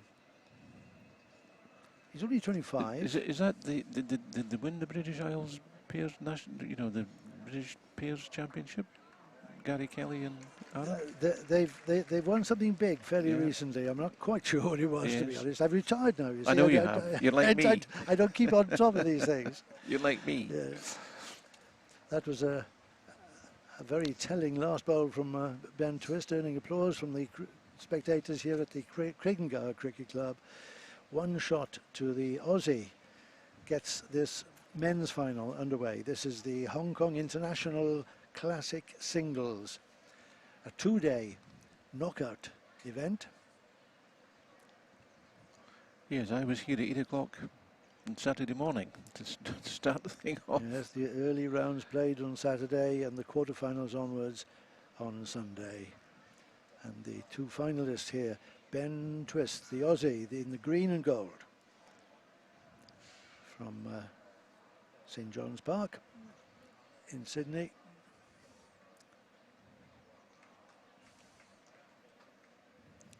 The other chap, Hannon, says he comes from Ballymoney. Ballymoney, yes, indeed. That's there's an indoor green in Ballymoney. The Provincial Towns Club is based there. And talking to him earlier on, of course, he's a follower of Liverpool Football Club. Is that right? Yes. Yeah. And he loves to get over from Ireland as often as he can to watch Liverpool playing at Anfield. The ferries are quite busy at weekends, I can tell you. I think Liverpool are playing today, so you might be going straight from here to watch the television somewhere. Some of them go to Liverpool for obvious reasons. Oh, good. Well, that's well played. Brilliant bowl there from Erin Tennant. So some of them will be going to Glasgow for the Rangers-Celtic encounters, the old firm matches. I'm a Hearts supporter, so it doesn't come into it. Or should say follower, Hearts follower. Yes, it's Hearts and Hibs in Edinburgh, Hearts isn't and it? Hibs in Edinburgh, yeah. Rangers and Celtic in Glasgow. Another nice bowl here from Erin Tennant. If it's going to run it, will it? Has it got the legs? Out of petrol. Just fell the wrong way. Just one shot then to Ireland. Just to clear up another matter of confusion, when we say Ireland, Erin Tennant would say he lives in Northern Ireland. But in terms of bowlers, he plays for the All Ireland. Because Southern Ireland and Northern Ireland come together for the bowls, just as like they do in rugby. Yeah. And yet they can't agree with the problem with Brexit. Another good try. Oh, just missed the target. I think we'll see a lot more heavier bowls in this match than we did in the last one. Yes, the men seem to be more aggressive, shall I say? Yes.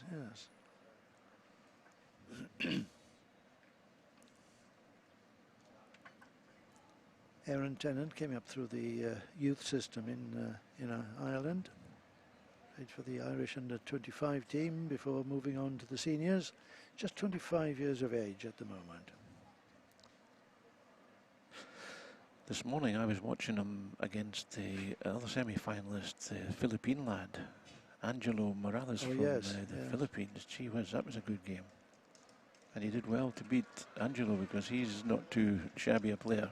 He's done very well to get another shot in here, Jim. I thought he'd probably settle for one there, but he was up to it and just touched the green bowl. I think he's got 2 out of it, has he? Oh, I don't know. Maybe just 1. Oh, he's unlucky, you know. That just went through the gap. See, you think he made enough contact there, or hardly any contact at all. Just 1 shot then to Erin Tennant. So it's 1-1 after 2 ends. 2. Right, that's the trial ends over, shall we say, isn't it? Yes. A single each way. Now the serious stuff begins.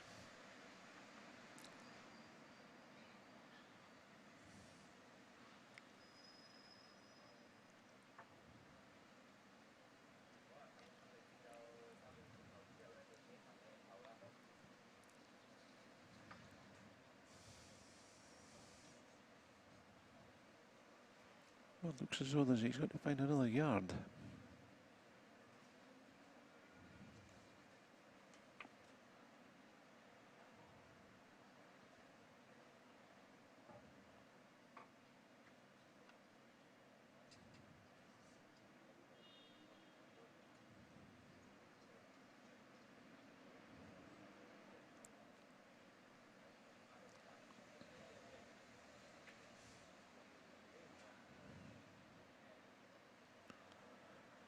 Certainly nice to see the 2 of them wearing poppies. Since this is Remembrance Sunday, David. That's right. I saw Ben Twist is wearing one. Yeah, he's got it on his cap. Well? He's got it on his cap. Oh, yes, yes.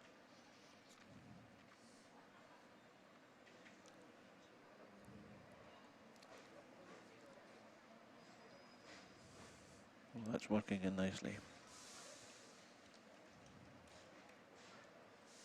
Well, bowls used to have a reputation as an old man's game, Jim, but... It did in my day. Yeah. These days things have changed, and here we've got the face of lawn bowls today in this final of the Hong Kong International Classic Singles. You've got a 28-year-old from Australia, Ben Twist, playing against a 25-year-old from Northern Ireland.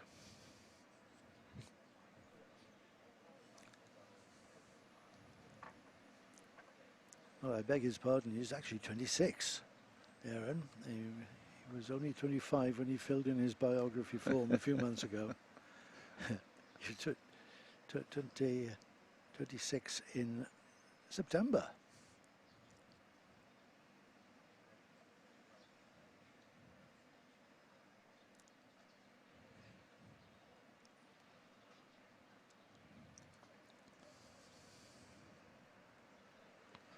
There's plenty of youngsters play bowls in Hong Kong. Is it the same in the UK in your experience, or is it dropping off? It does vary from place to place. There are some areas of England, for example, where there are a lot of youth bowls going on. There are others where it's few and far between. So it's difficult to answer that question in any sweeping way. We get many visiting teams visiting Spain, you know, during the off season, and I always ask the question: do you have many young people playing? And as you say, it depends on which club comes out. That's right.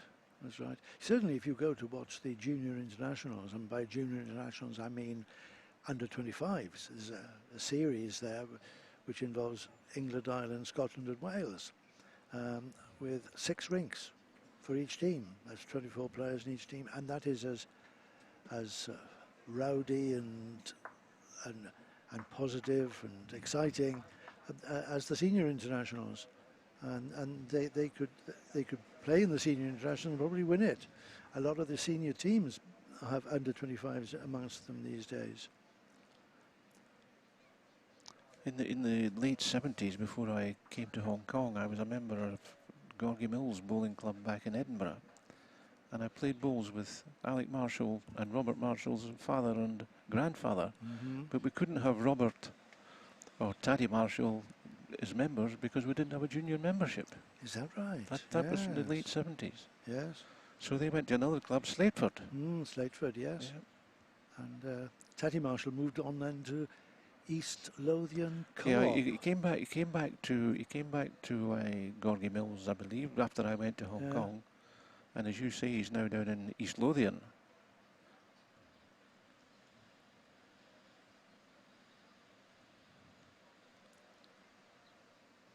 But I think he spends an awful lot of time. I was talking to George Snedden, the Scottish coach, the other day, and I think Alex spends a lot of time in Australia these days. Yes, he does. Coaching. Yes, he does. And playing competitively too. Well, he plays there as well, does he? Yes.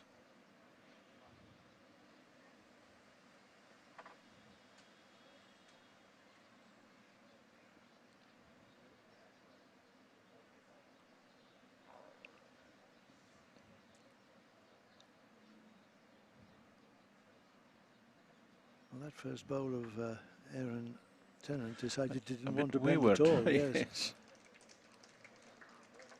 It looks to me as though Ben Twist has found the better hand to play. Playing the forehand in this direction, whereas this is Tennant, he's playing the backhand in this direction. You see, it doesn't want to come back. No. He's on that track. Oh, he's going wider and wider. Yeah. You can't believe what he's looking at.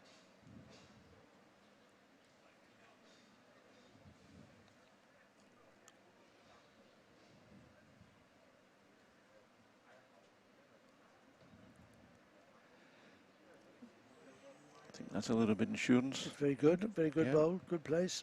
It's in the count as well. So it's 3-2 Australia at the moment as it stands. This is a better line. Oh yes. Good use of the bowl there. Just a reaching draw. Onto the bowl, onto the jack. Gets a bit of chalk. It's a toucher.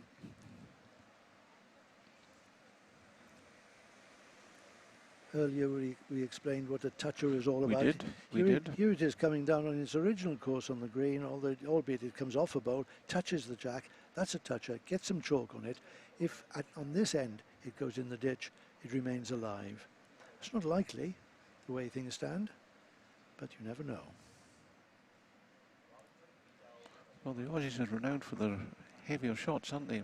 Oh, he's not found the green there.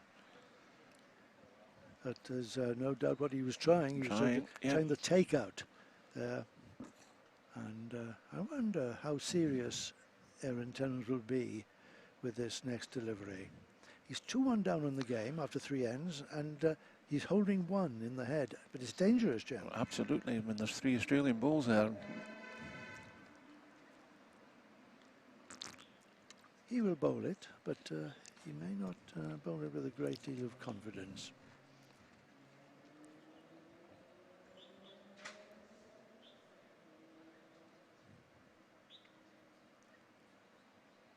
He's trying.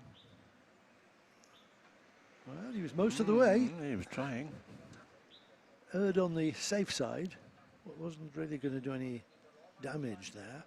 Takes the 1. It's 2-all after 4.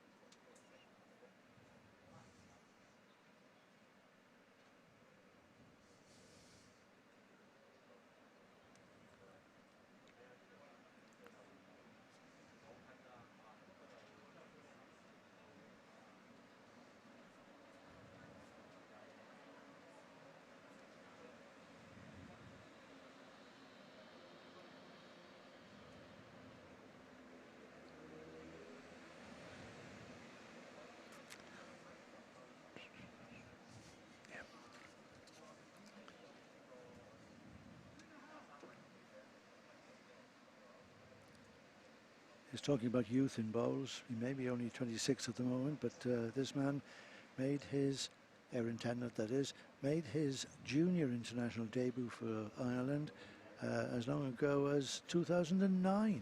Gee whiz. That's 9 years ago. Yeah, just 17 at the time.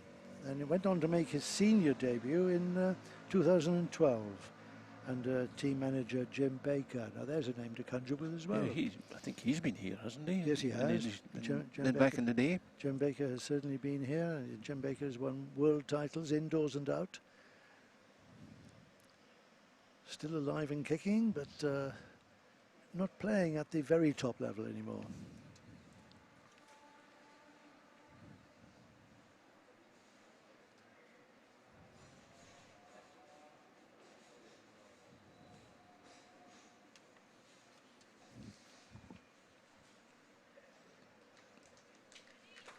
It's a lovely ball.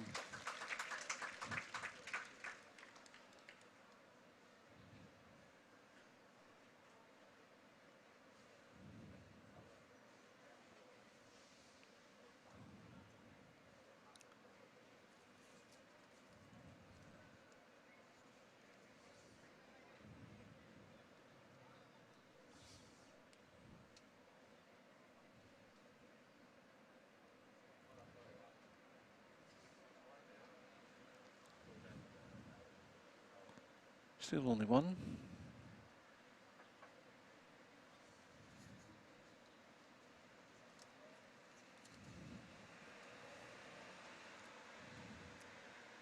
I think it should be said that Erin Tennant actually put out the other Aussie, Jessie Norona, the holder of the title, in the third round yesterday.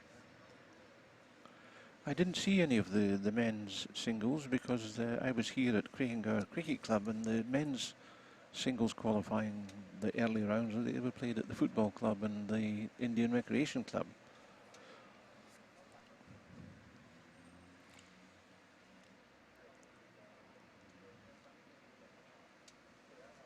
Now what's the Aussie boy going to do here? Is he going to go and take that Irish ball out, do you think? Or for a count of three? I don't think so. I think it's too dangerous. Too dangerous. Tennant has a couple of balls waiting for it if the jack should move.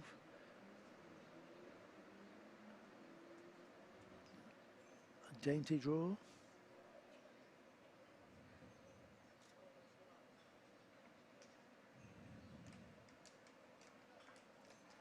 Oh, it's very well played, but he's unlucky. Yes, very unlucky. He keeps one, but his own bowl fell out. That was quite a remarkable thing. It looked like two shots all the way. But, I thought it was on. The shot was on. Yes. But as you said, there was two blue balls at the back. He didn't really want the jack to move anyway. But there it comes in, off there. Look at it falling out. Yes. Oh, just one shot. 3-2 after 5. 3-2 to Australia. Singles all the way. Very tight game.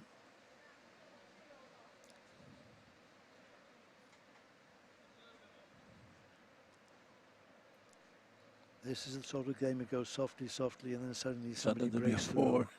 There'll be a heavy shot come in.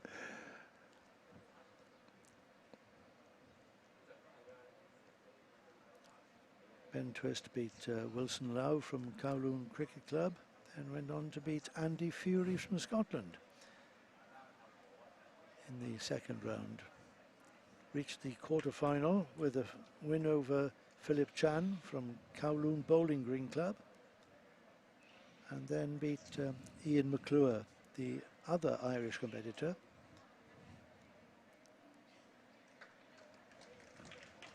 In the quarter-final. I watched that match this morning. That was a...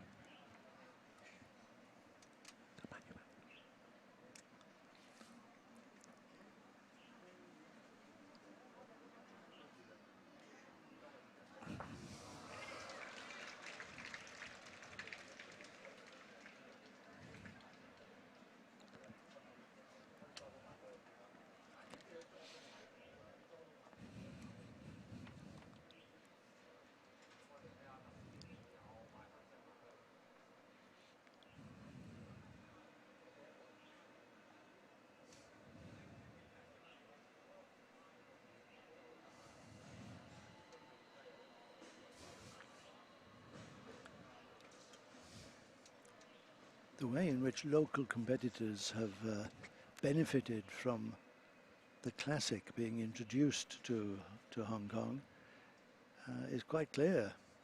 The performance of the women has been quite outstanding, but among the men, the surprise star this year was Lu Chin Hong from this very club, the Craigengar Cricket Club.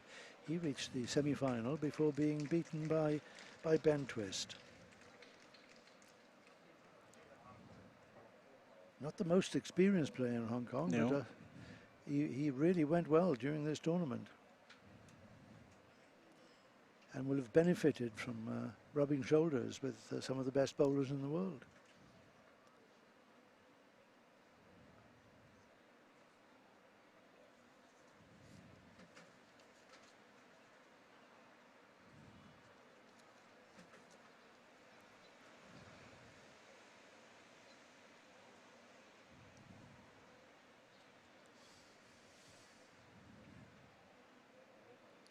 It's a lovely ball here.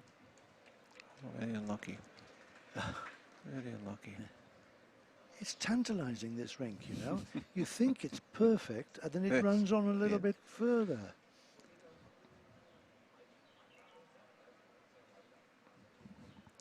And yet the idea you've got is that it's just a little bit on the sticky side, a heavy side. You need a little bit extra push. But give it that extra push and it runs on.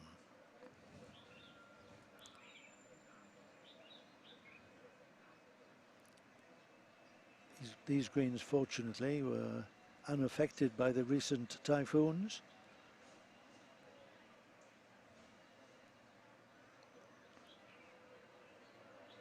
There we are, another one running on and bending too. A little bit more than you might expect. Another single, the sixth single of the match, of the first set, indeed. 3-all.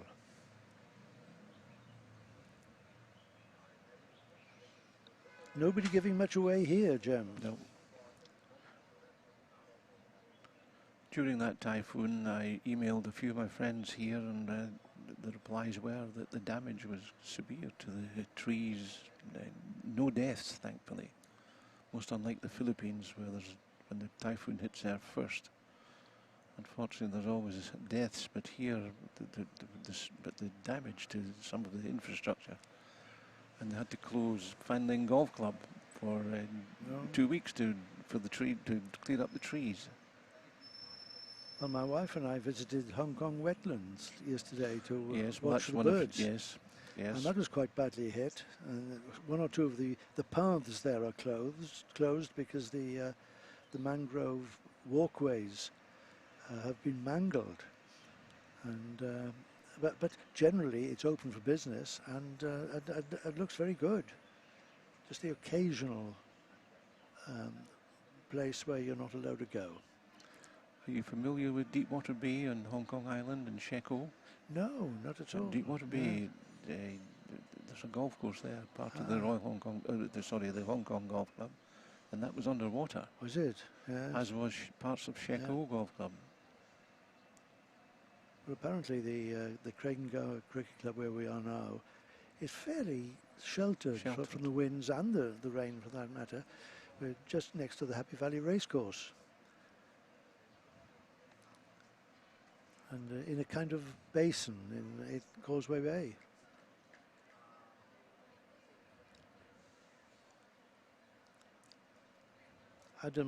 Erin Tennant started his campaign here with a win over YS Leung from Hong Kong Football Club, and then beat Craigengar Cricket Club's Lee Caffo in the second round. They've all got all the local players have got to qualify, David, for this event. You know, the qualifying goes on weeks over a period, because there are members of clubs who want to take part in this competition to play against international bowlers. So it's not just put your name down and we'll give you a game.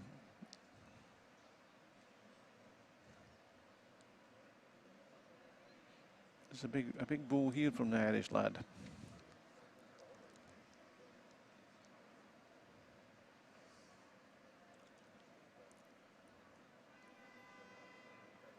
Yes, as my co-commentator in the UK, David Corkill, always says the seventh end is always the crucial one, a pivotal end. You've got to, whoever scores on the seventh end is in the driving seat.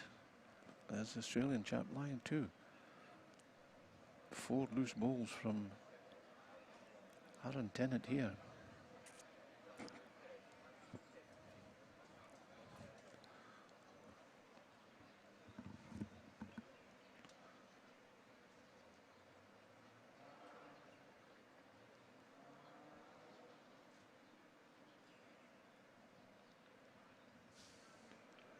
He's played that a bit wide as well, hasn't he? Yes, and Erin That's Tennant just pointing at That's a that. surprise. There is obviously a run. That you're that side of the hill, you Yes. won't come back. Yeah.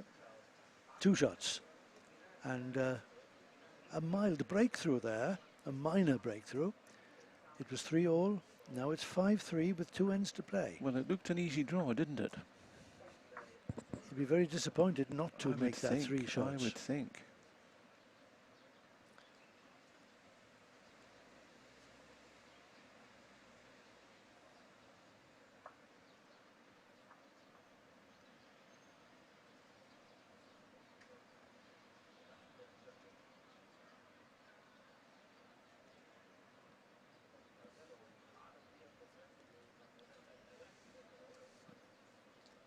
No advantage Australia as Ben Twist takes his stance on the mat to play the opening delivery of the 8th end of this first set in the Hong Kong International Classic Men's Singles Final.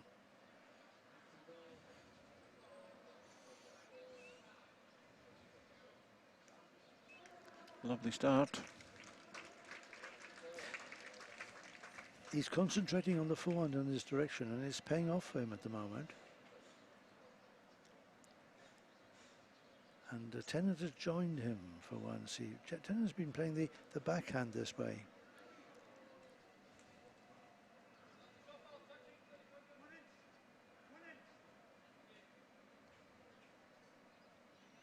Obviously asking now how far his ball's away from the jack.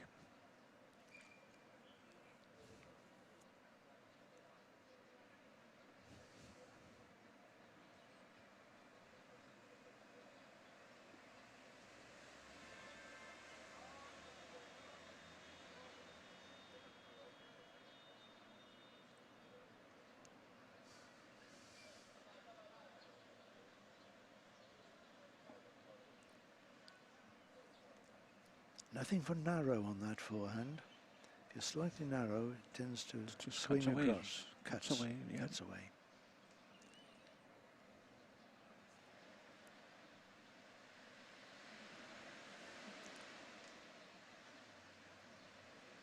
And nothing for wide either, Jim. That one really didn't come back. Very surprising. Yes.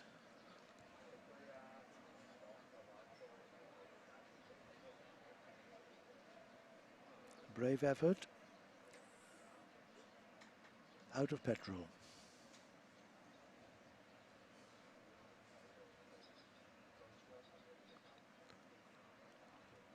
Oh, we've just been hit by that lovely breeze, David.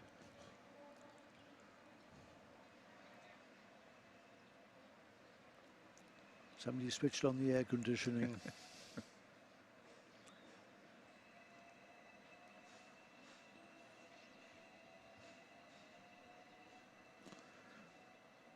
(25, 26 degrees, not a cloud in the sky.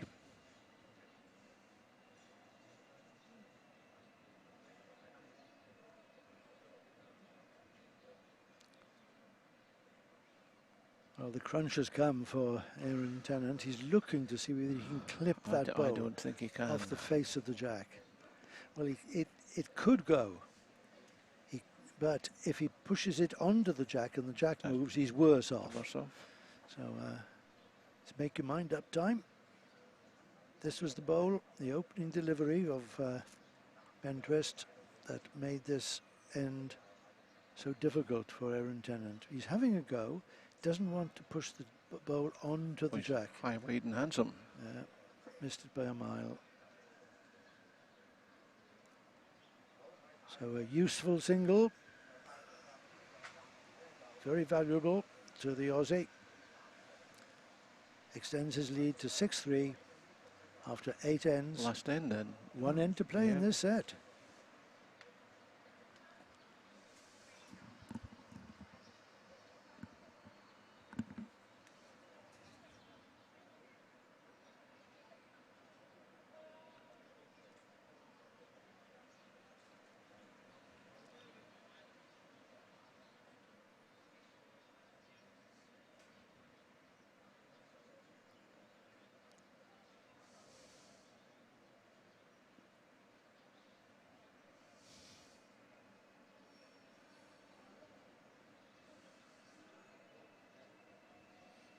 So apart from one double, which was scored by Ben Twist on the 7th end, it's been singles all the way in this first set. That's how hard it's been to get on the scoreboard.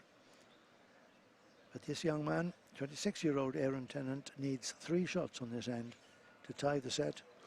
Well, he's changed his hand to the forehand now after these playing these the backhand last end coming down this way.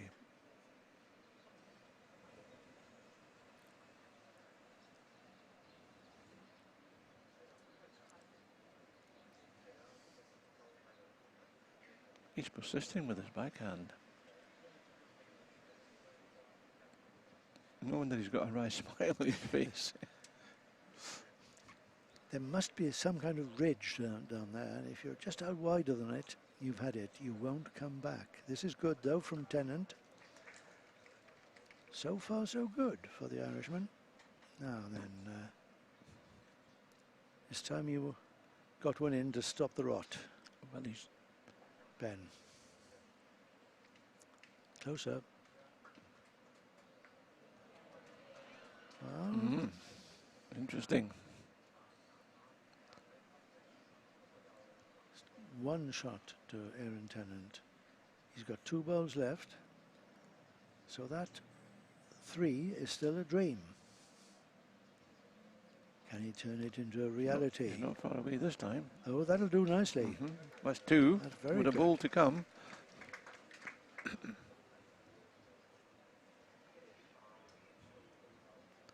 This is this Aussie tactic that I see now people in Spain using. I don't know if it works, this measuring with your finger. I think it certainly came from Australia. It did, yeah. It was, Ian Schuback was the first person I saw Yes, using it. yes. And that was quite a few years ago, but it's become now very popular, as you say. You're not allowed to measure the shot, but arranging your fingers like that at waist height is not called measuring the shot.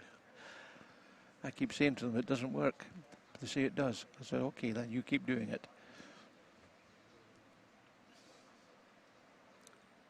It's a guide. Now, important you should get in here, Ben, because your opponent has got a chance of tying this set. Oh, he's having a go. Oh! I don't think he's done what anything. Has he done? Is he maybe 3 down now? No, he's not 3 down. He's 2 down. 2 down.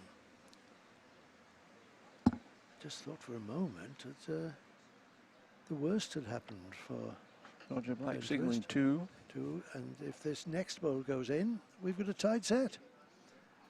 Half point each. What a result that would be for Aaron Tennant, who looked down and out just a few seconds ago.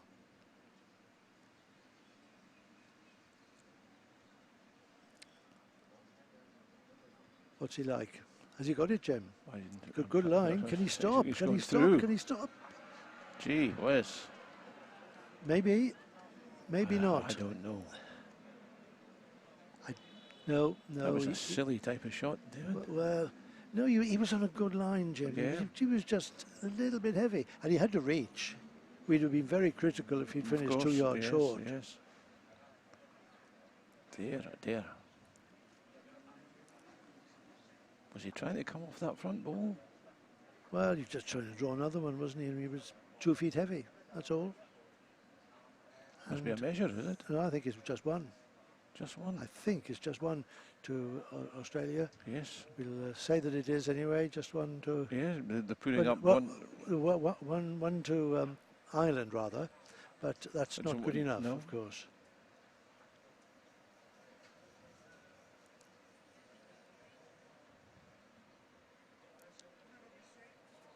I don't know what Roger Black's telling them. No one has actually put up the score for that No, set, but no. whichever way it went, It's one it's set still to the s- Aussie. Yeah. set to Ben Twist.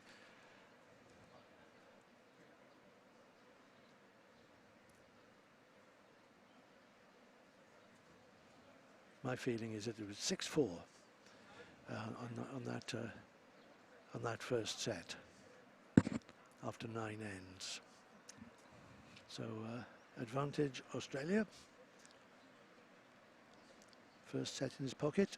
Ben Twist looking to win the second for a straight sets victory.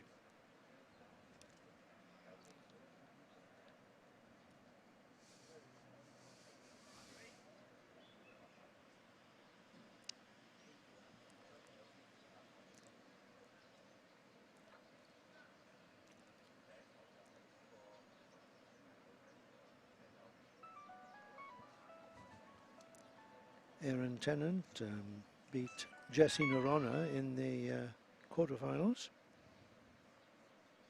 In the third round, rather, in order to get to the quarterfinals. In the quarterfinals, he beat Steve Mitchinson from England, and then got the better of the Filipino, Angelo Morales, to claim his place in this final.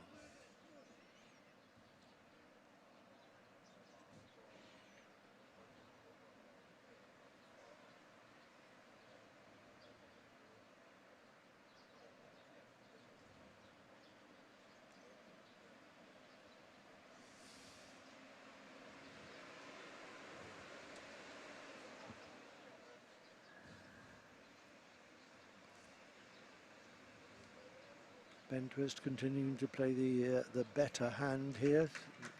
This is the swinging hand, the straight hand on the backhand tends to stick out. You lose too many bowls. Better line with this. Get the shot with this. Oh, well played. Yes.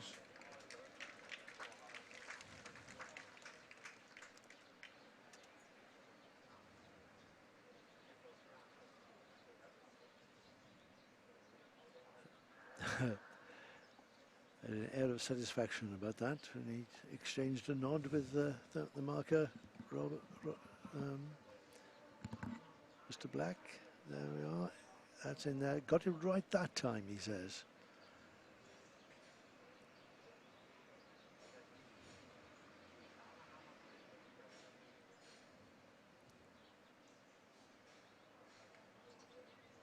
Missed it.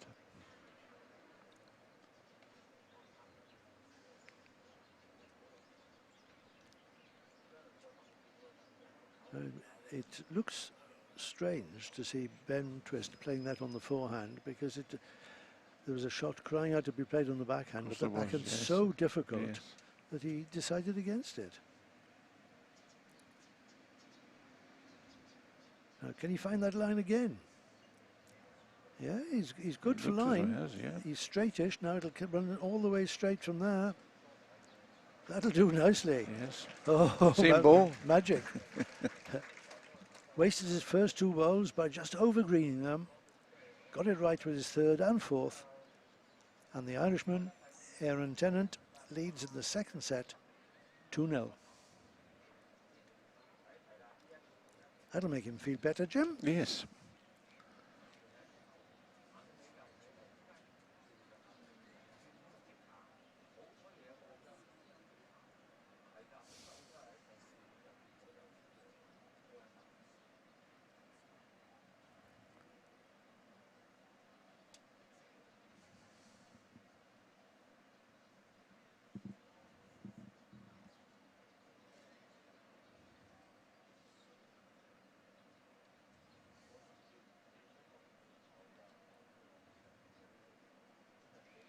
Lovely start. Very persistent, Mr. Tennant. going on the straighter hand, trying to go Oh, that. he's right. This is the yes. Australian tactic, isn't it? Yeah. It's a bit intimidating, Yeah. but if you miss your target with a bowl like that, you get nothing for it Nothing. at all. So it can rebound against you.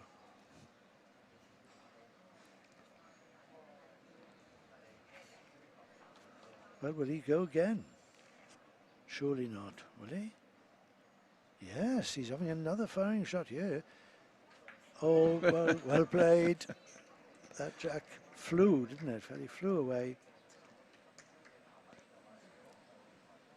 As you said, Jim, an Australian tactic. It's an Australian tactic.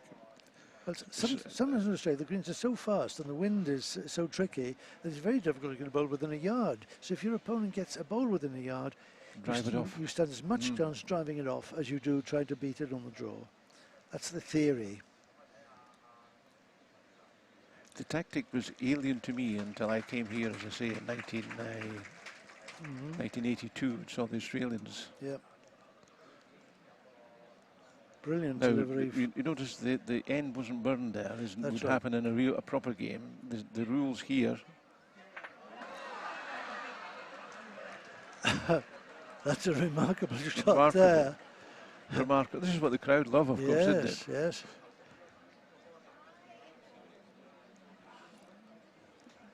There's a toucher in the ditch. Which is still live. Still live. Could be the shot. The jack rebounded. Look at this, through the gap. Gets the jack. The jack comes back off the bowl and goes, I think, off the rink again. Is I think it's respotted been again. respotted. And of course, it was respotted 2 meters from the ditch.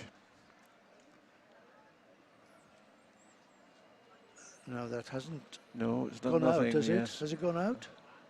Don't know. No, it's still in there. Oh, He's signalling a measure for 3. surely not. Oh, The markers signaled 3, David. yes.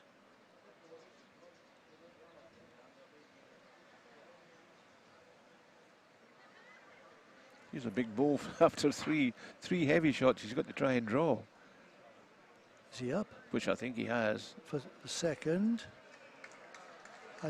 For shot. Shot, That's the yeah. shot. Oh, and his arms went up in triumph as though he'd won the game. But he That was an excellent end. He The crowd saved- love it. he Even saved- Roger Black's enjoying it. saved himself a bit of bother there.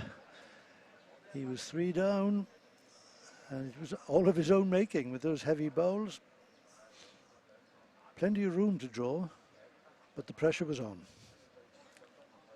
Well bowled bend twist in the end.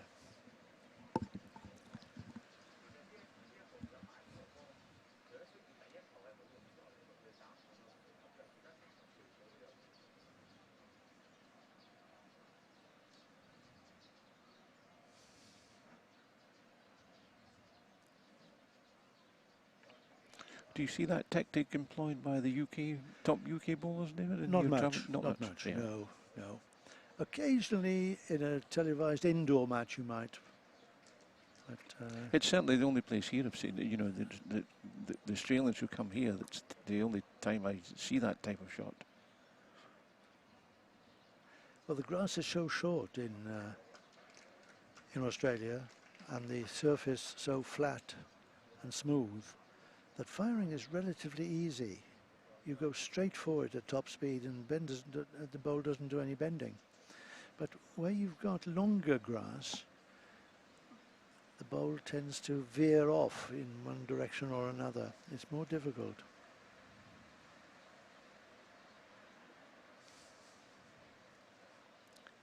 This is a fascinating duel between forehand and backhand. That's right. And he's got that straight line. Okay, this time, well bowled. Well bowled. I wonder what he'll I'll do be now. glad to see it. He's going to have a go. I think he's going to have a go.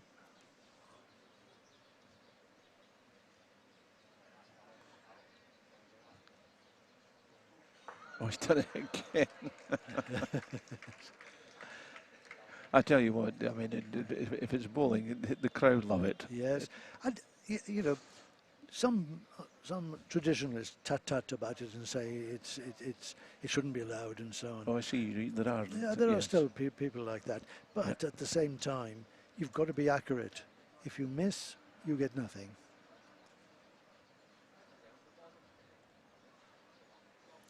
So another respot. We're not sure who's got the shot, but that doesn't really matter at the moment. There's so much space between the jack and the nearest bowl that both of them should be able to beat that. Looks like the Aussie from It here. does, it does. Yeah. Not now. Yes, well played.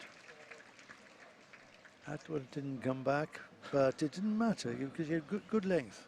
It'll take a bit of beating there. So there's one Aussie ball left. What's he going to try this time? Nice Well, draw. There's nothing to fire no, at, is nothing. And he would think he's 2 down. He'd like to draw on the forehand, but his own bowl is in the way. Potentially.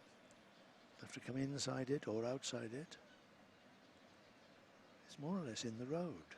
Oh, he's coming backhand. He's taking a leaf out of Erin Tennant's book, trying that straight line. He's got a good line. It's gone through. So a chance for a 2. Yes, he's got the right idea there, Ben, but just a metre too heavy.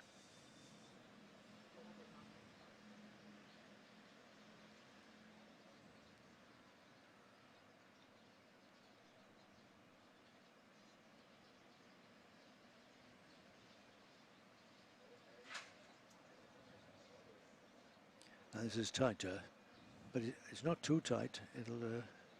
Oh, he's knocked his own one in. That'll do. Yeah. That was always on. Yeah. 2 shots agreed. So on the third end of the second set, Erin Tennant from Ireland scores 2 shots and moves into a 4-1 lead over Ben Twist of Australia.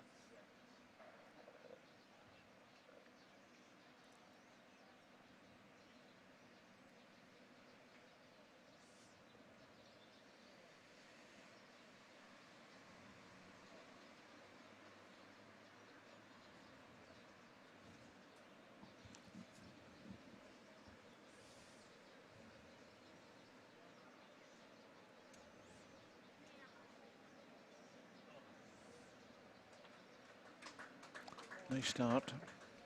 I have to give it to him.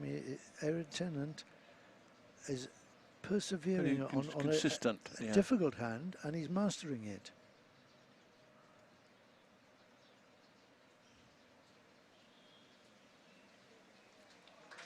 That's good.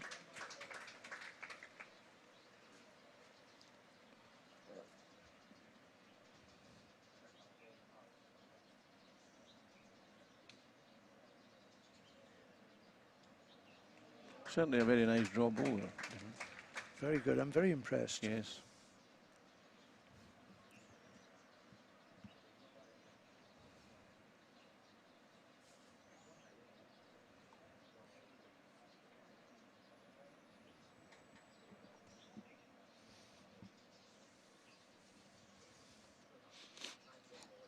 Food for thought now.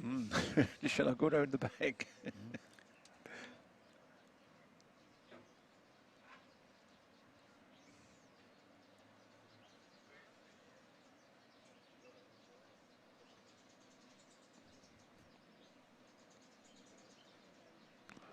So near the respot just in case.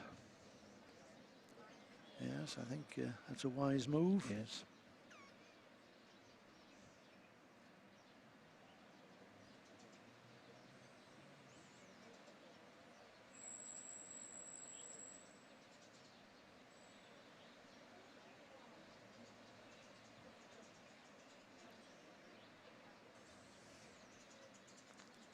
Well, what do you do now with 2 balls left? You draw another one? Yes.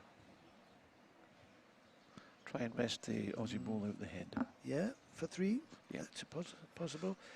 It's not a good hand to do that on, though, No. because it's a straight hand. If you're going to rest the bowl, you've got to come very close to that jack. You don't want to move the jack.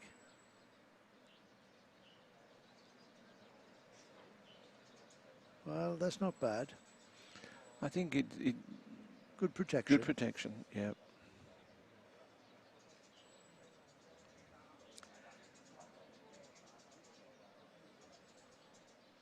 Although it's cross fingers time for Erin Tennant, because Brent Twister's got a shot on here to move the jack for 4 shots. Backhand, pick the jack up. That's on the that's a right hand shot, side. yeah, Bring it yeah. through. It only needs to come through a yard or so. Yeah. And there'd be no reply to that, because this is the last bowl of the end.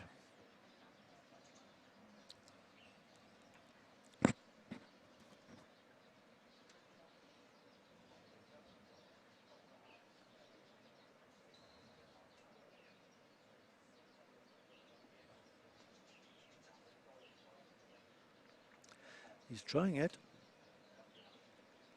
I think he's under, is he? He's under. Oh. May have given another one away. I don't think No, so. I don't think so. He's not happy with it. One far away. I don't think he's happy playing that hand. No, no. One shot to Erin Tennant. He's muttering away to himself there. But bowls is one of the only games as well where the two competitors actually talk to each other during the match, and they actually discuss how difficult or how simple the game is, and why they played this shot or why they played that. I don't think you get that in any other sport. No.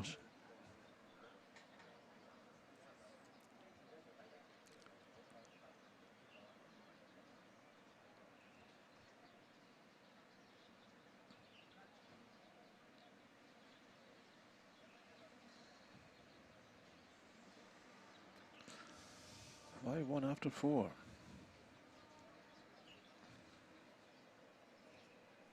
This is the time when you start thinking, tie break?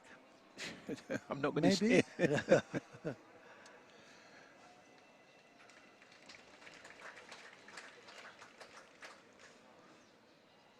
Is he persisting with the backhand? Yes, I thought he'd made a bad choice Yes. playing that, but he's worked at it, and he's beginning to get on top of it now. But so is Ben Twist. I love a bit of that.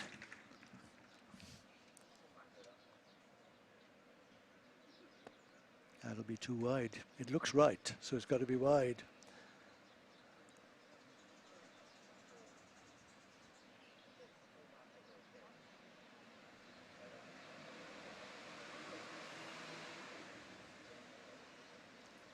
Now that looks a little bit tight, so it's probably right. Well, it's not too bad. Not too bad. Certainly not made it any easier.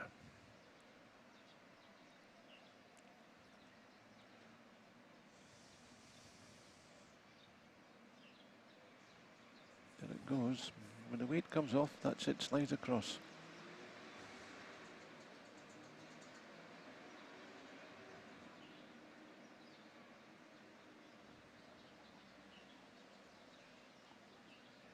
This looks excellent.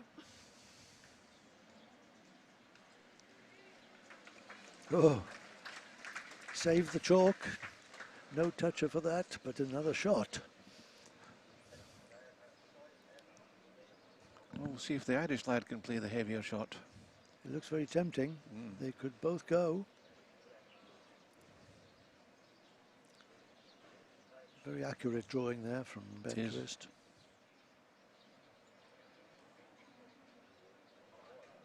Oh, well played. He's unlucky. I think he might have it. You think so? I think so. It's at the wrong end for you and I. I think he's got Yes. it. Yeah, Yeah. one blue.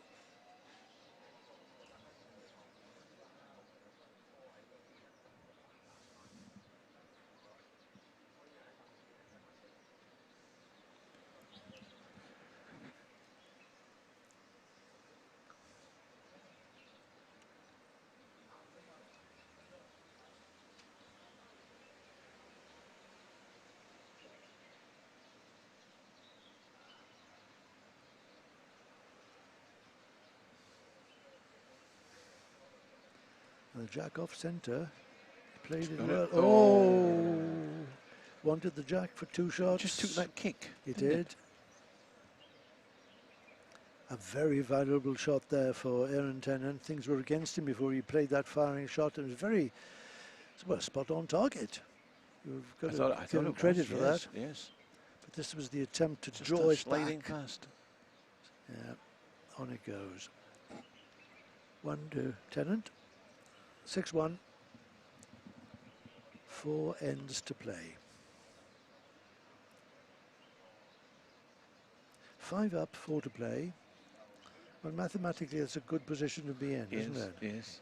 You can afford to drop singles, Drop singles. on each end.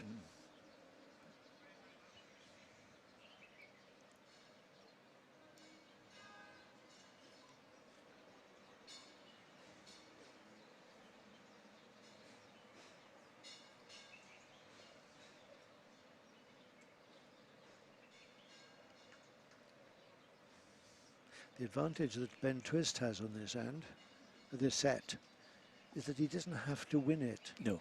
Tying the set would be quite enough, Quite enough for him. He'd be very Yeah. happy with that.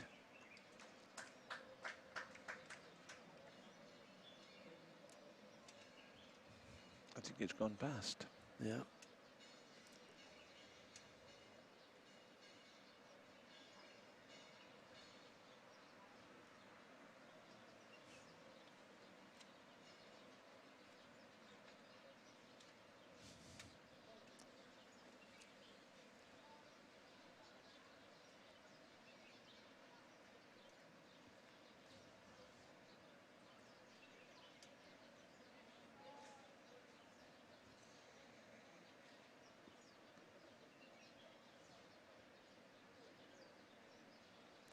Still 1 Still blue. 1.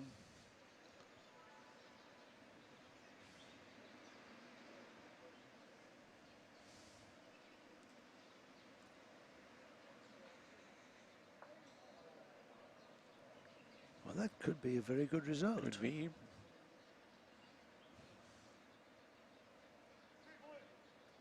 Two blue. I just heard the shout. Yes.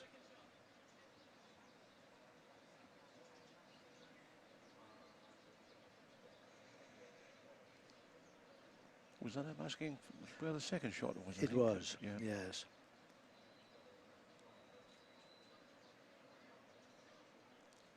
What's he got? He's got the jack? Nope. So close. So close. As they would say here, more luck, more luck.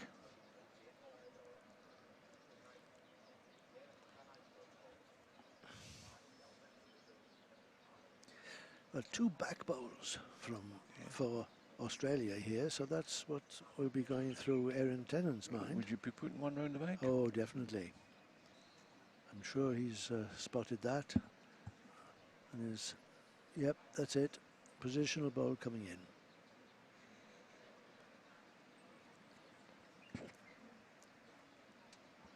He doesn't need multi-shots at the moment, Erin Tennant. He's doing quite well. 6-1 up after all. Here's the finger measuring Yeah. again.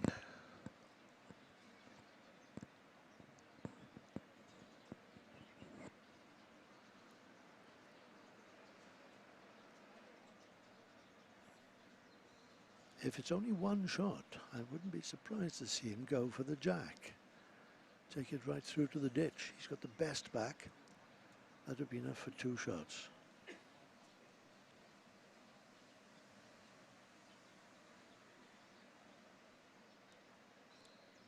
I think he's going to go for it. The delivery looks meticulous and Well, he's having a good look at. Yes. oh, spot on. Oh, But it's still on. bit unlucky that he Yeah. came back out of the ditch Yeah. onto the. But it's 2 shots. Two shots. That's a well-conceived shot there. Good decision. Middled the jack, took it right through to the ditch. And although it bounced back onto the green, it was 2 shots. There it goes, look. Back onto the green. 2 to Australia. So from 2 down to 2 up. And very much in Back contention in the game. now. Yeah, back in the game. Kept his hopes alive with that. There is no doubt. A brave bowl to play that. Yes. Never your last bowl.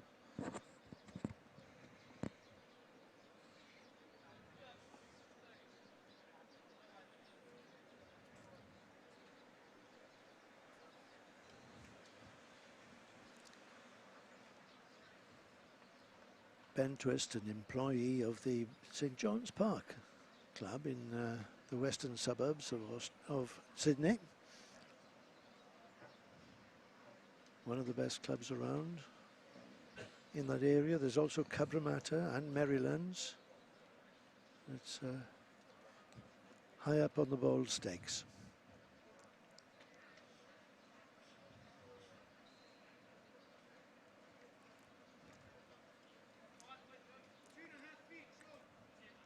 It was at St John's Park that the World Champion of Champions was played recently, just last week in fact.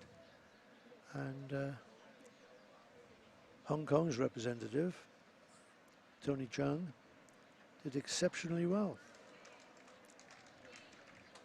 Good bowling there from Ben Twist. He did, I mean, I don't know, when you say exceptionally well, did he? He reached the final. Oh, wonderful. Final of the World Champion of Champions, Tony Chung. And lost to Shannon McElroy from New Zealand. Right. Must have been of Irish descent. Shannon is the world singles champion. All right. And now he's the world champion of champions, singles champion as well. It was a triumph for New Zealand, in fact, because Jo Edwards won the women's title. And she's won here before. She has. Yeah. Yes. Or was it the Champion of Champions she took part in? Yes. That was when it was here, held here.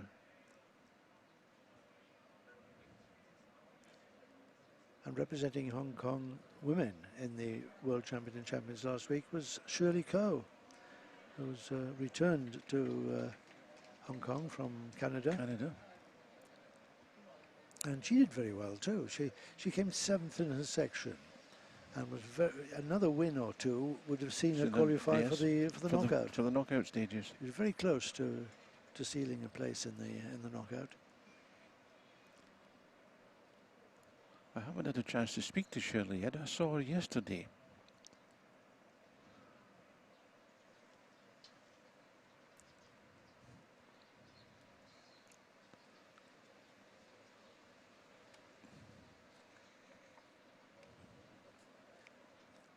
Shirley and her husband are both here. Anthony W.B. Coe is well known for putting pictures and comments up on Facebook. All right. Where, I don't subscribe to that. Wherever they are over the world.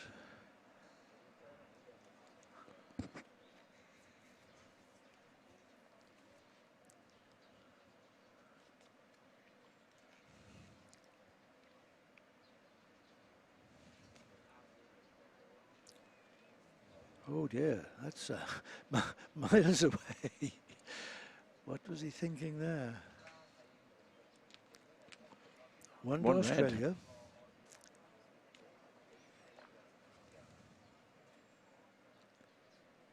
Seven ends played, 2 to go. 2 to go. And only 2 the diff.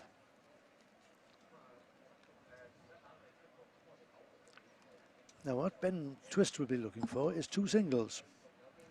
And that would enable him to tie the set and win the match and the title.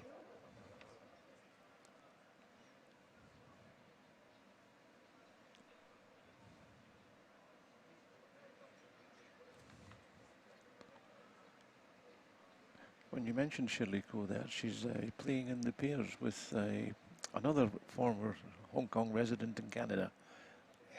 Both play out to the Indian Recreation Club.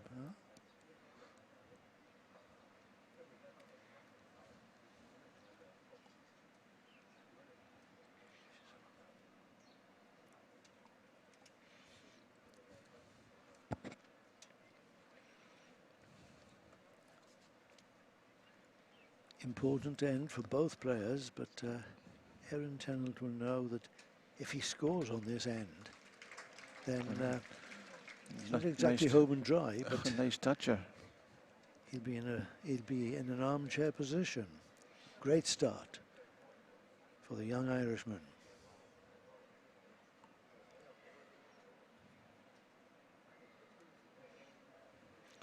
Could be a nice positional ball that. For the Time will tell.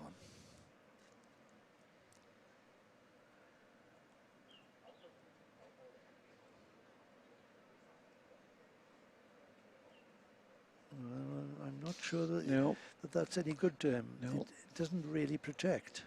And I think we may be having a little bit of a blunderbuss here from... He's having a go. Not full weight. Oh. Oh. I just swear that almost touched the jack on the way through. Yes. Roger signalling 2.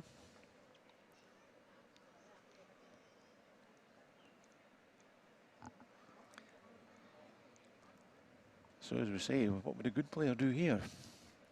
Well, as you asked that question... Go for the respot? As you asked that question, the Australian ball on the right of the picture fell in towards the jack, so I think it may only be 1 now. Roger signalled 2. Yes, but it was after that. Oh, the ball fell. The ball fell in towards the jack, so it may not be 2 any longer.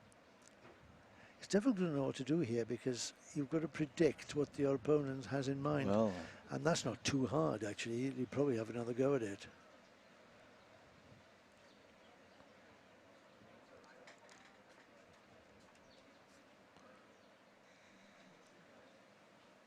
Well, that's good thinking. Well, I thought he might have gone for the respot. Well, he's probably got the respot on that side with that.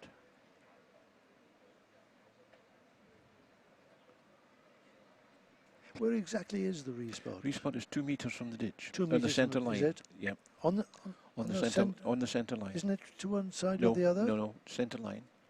Oh. On all the sets play that I've commentated in the past, the respot Is to the right or left? To the right or left, Yes, according to yes, which side yes. the jack leaves the rink. No, we set the green out yesterday morning, right. So it's 2 meters from the ditch on the centre line.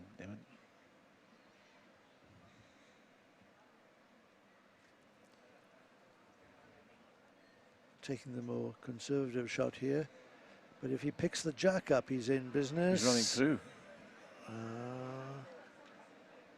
Now, is it 1 shot or 2 shots? Whichever it is, Tennant has got a chance to draw another here.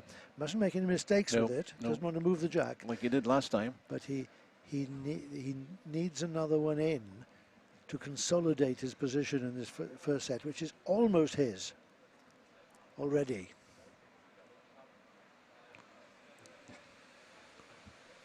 I've got a feeling we're going in a tie break. Surely he's going to draw the shot here. Has he got enough running? Yes, he perfect. has. Perfect. Yeah, that's very good. That's definitely 2.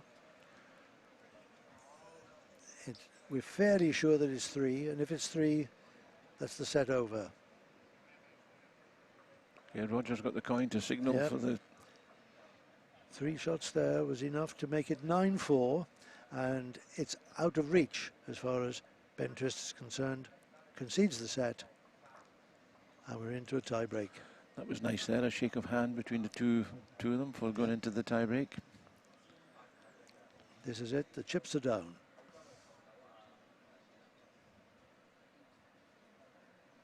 So the Irish lad won the toss, but he's given the jack away, the mat away.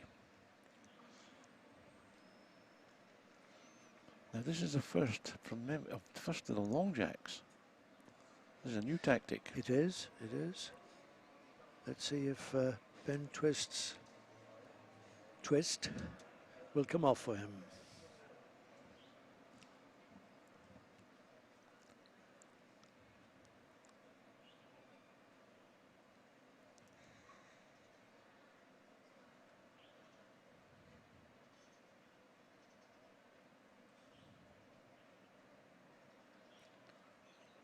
I think you're probably hoping is better than that. It's over new ground, Jem, isn't it? Mhm, As you pointed out. So absolutely, it's, yes. every bowler's a trial bowl Yeah. for the moment. But a bit heavy also. Two decent openers. They'll both be relatively pleased with that. They both think they can improve on that. Has he got enough weight? That's enough for shot.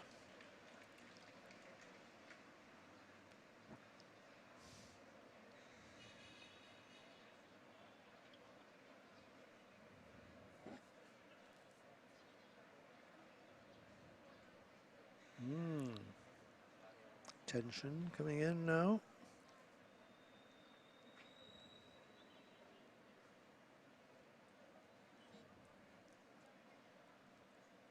Now with 4 bowls delivered, it looks easy down the backhand. It does, doesn't it?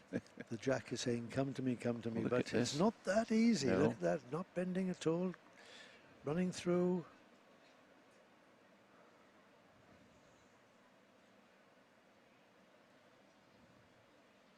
Now that's a better line. Is he running though, David? I think he might be. Yes. Well played.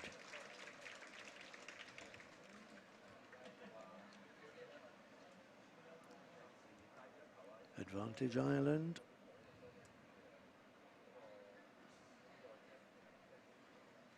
Remember, in the tie-break, you score as many shots as you can get. Unlike some formats where you only need to win the end, not to score a multiple. So if Ben Twist misses with this last bowl, Erin Tennant will be trying to draw a second.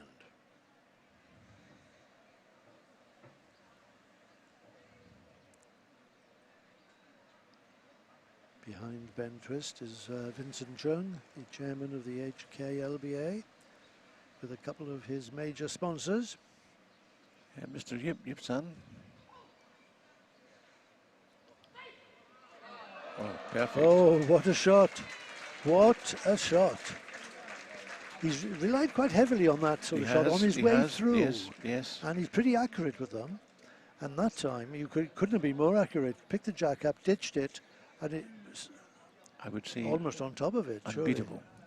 Pretty well, and he'd got a bowl back there as well, hadn't he? Mhm.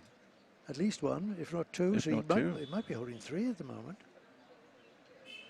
Two. Two.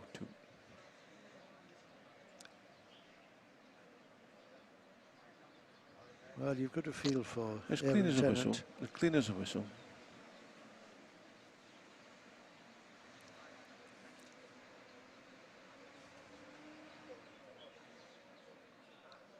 That's his own. He's pushing up. Mustn't lose it in the ditch. He's probably done enough for second, I think. Well, from where we're sitting, Oh, it's still, maybe not. Still two shots to Ben Twist, who steals the advantage on the first end of the tie-break. I'm sure Erin thought he'd done enough with his third bowl, beautifully drawn. I must admit, I thought you'd done enough.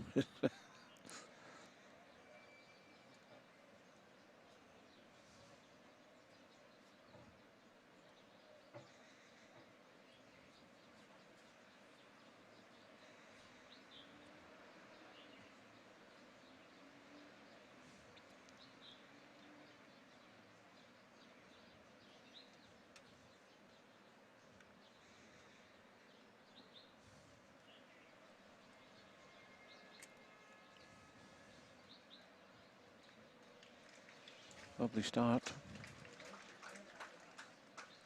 Yes, he'll be pleased with that.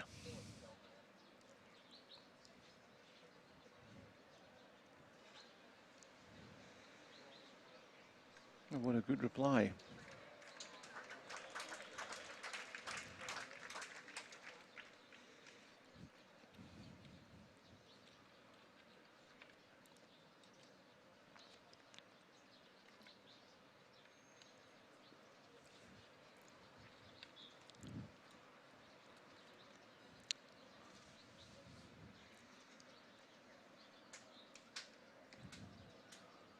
going to slide through.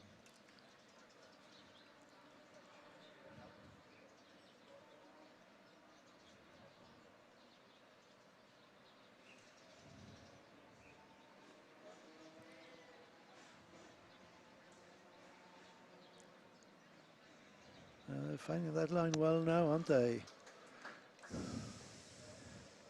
Do I feel a heavy shot coming on here? Shouldn't be surprised.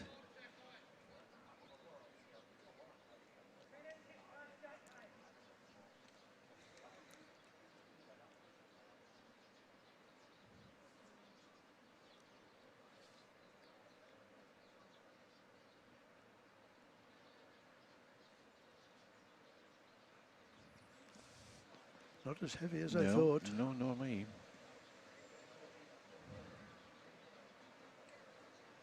He'd have been better off going full pelt at that, Absolutely. I think. Tried to be He's neat. been, well, he's been so accurate. Yes, yes, indeed. It's a speciality of his, isn't it? And he's lying too.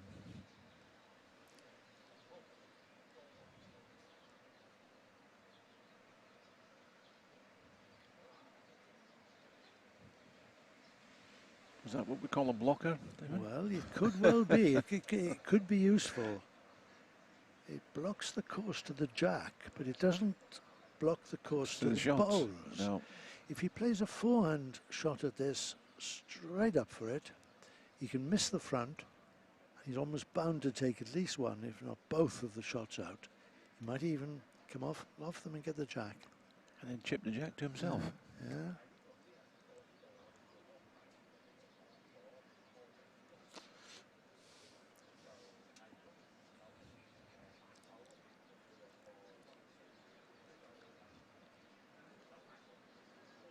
Interest. This is a big ball. Can he emulate his good pal and teammate Jesse Norona? He's undecided, David. Doesn't know what hand to play here. Well, the one thing you've got to do is to be sure of the shot. Well, you mustn't be caught in two minds. He's in two minds.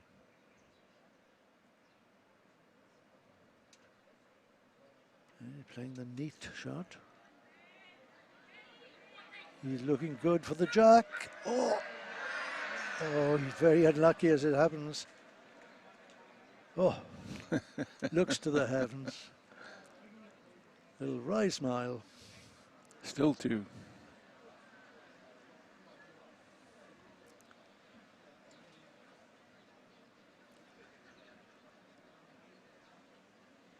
He wasn't lucky. He was. He wasn't lucky. He couldn't have played a better ball, could he? No.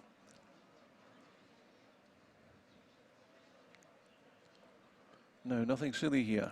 No. Keep what you've got. Tie things up if you can. If you can get another one in, all well and good. But beware of the danger. He's on the right road, wasn't he? Yes. Another turn. Well, we're going to have a winner, David. We are. It's 2-all. Yeah. After two ends of a breathtaking tie break. It really has been good, hasn't it? It's been a great game. Yes, yes. It's been a great game. They've been well matched. 1-all in sets. Reflected the play. And now it's 2-all in the tie break. Winner takes all on this third end. And the heavy shots, the yard-on shots that the crowd love. I mean, they've been spectacular. Yes, they have. Most of them played by Ben Twist, but yes. Erin has played a couple of very useful bowls himself, like in that mode.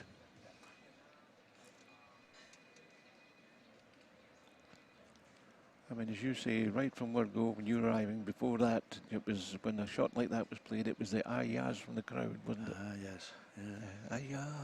Yeah.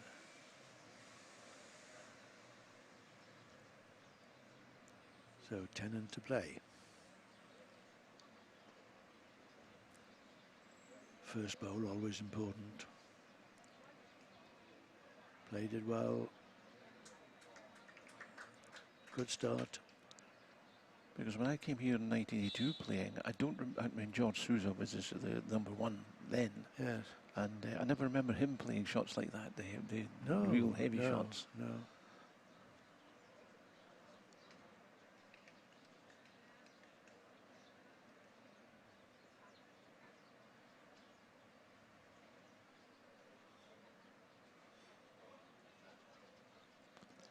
I played George in the Champion of Champions, I think, in 1983.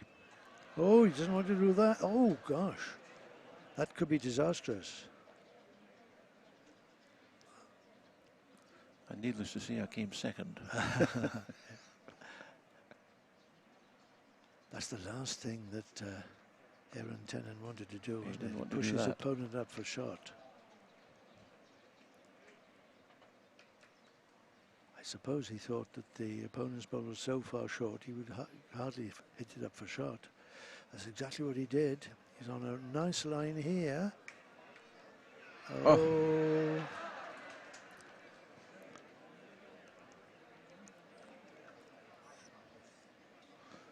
A murmur through the Well, as we crowd. say, what's he done? Eh? Yeah.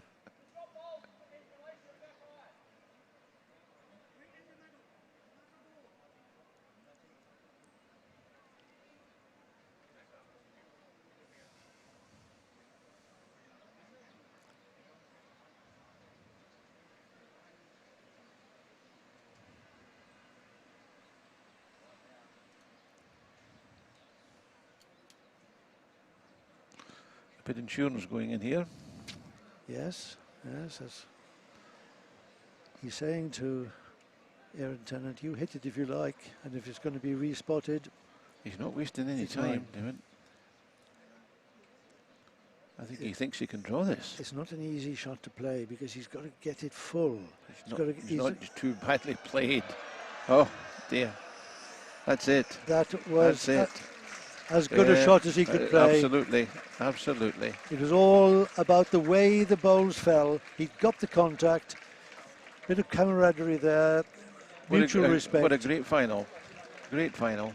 It's Ben Twist who beats Erin Tennant in the final of the Hong Kong International Men's Classic singles in 2018. So the title, which was won by Australia last year, there's the man who won it, And Jessie the girls. Norana. And the girls. It goes back Yeah. to Australia in 2018. A triumph for the Aussies.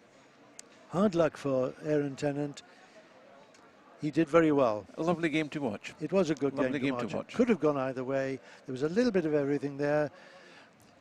Drawing to the jack, trailing, a little bit of firing there. Bang, bang, bang. Oh, Crowd big, like big it. smile. Big smile. Big smile from Ben Twist. Well, that's us finished, David, I think, isn't it? It is. Nice to work with you again. Are we coming back next weekend? Next weekend for the pairs. We'll see. We'll team up again then. Absolutely, because I'm umpiring in the pairs. I'm at football club a couple of days next week. If you're over there, I'll see you then. I look forward to it. Okay, Sam.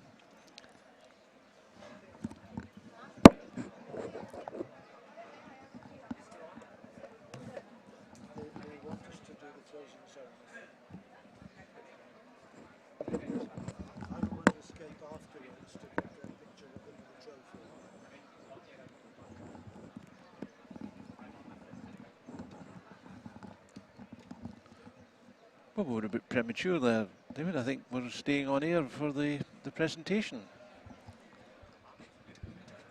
Well, there'll be a little bit of work to be done by the administrators backstage to get things ready for the presentation. But the presentation will be made, of course, to the women's champion and to the men's champion. I don't think we're like the open golf where there's an engraver sitting somewhere in the background.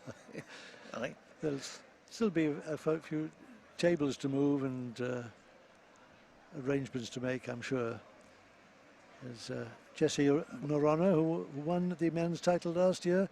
He's delighted that his partner, close friend and partner, Ben Twist, has retained it on his behalf this year. Good stuff there. David, I tell you, I marked the ties yesterday, and it was the women I marked yesterday, but the other ones, I mean, these two guys are, I wouldn't say unbeatable, but they must start strong favourites. Well, we've got Ben Twist here and his mate Jesse Norona, who we know of old. They're going for the men's pairs title this week, and they, as you say, they've got to be up in the favourites position. You would think. As far as the women are concerned, we've got the two Malaysians who are in the final of the women's singles playing together. Who would bet against them winning the women's title? I tell you what, I wouldn't bet against them.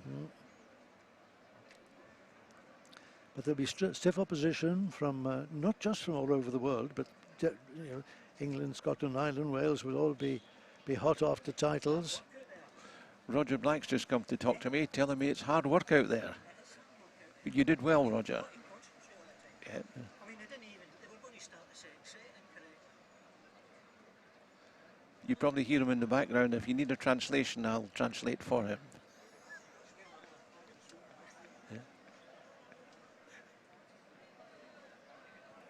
So there's Erin Tennant wondering if he could have done a little bit better. He did very well. So he was speaking there to his fellow Irish competitor, Ian McClure, one of Ireland's top bowlers. He's just on the left of the picture at the moment, just to the left of the Australians. Ian McClure, tremendous guy, one of the slowest players in the world, it has to be said, but he's very, very dedicated and committed and very skillful too. We're not writing off the Irish then? No, indeed. No. Then we've got Australia, New Zealand. There's a nice picture Canada. Of the Craigengower Cricket Club from one of the balconies beside the tennis court. On the left-hand side there is the clubhouse and the bar. The background there, but behind the trees, that's the tram lines that run up towards Happy Valley. And the sun lighting up some of the high-rise buildings there, but the sun has disappeared from the depths green here of the Craigengower Cricket Club as we prepare for the closing ceremony. You want to take some pictures of this, I think, David, won't you? Well, eventually I'll get round to it. You get round to it, yes. This is Derek Lee, so we'll say nothing. Listen to what Derek's got to say. 2018. I would like to invite all the officials and staff, umpires and markers, volunteers and supporters, come forward to the presentation area and welcome all the players with applause. On behalf of the organizing committee, I would like to take this opportunity to thank all the host venues this year. They are Craigengower Cricket Club, Hong Kong Football Club, and Indian Recreation Club. I would particularly mention and big thanks here to our major sponsors. Without their continuing support, our classic tournaments can never be so successful year after year.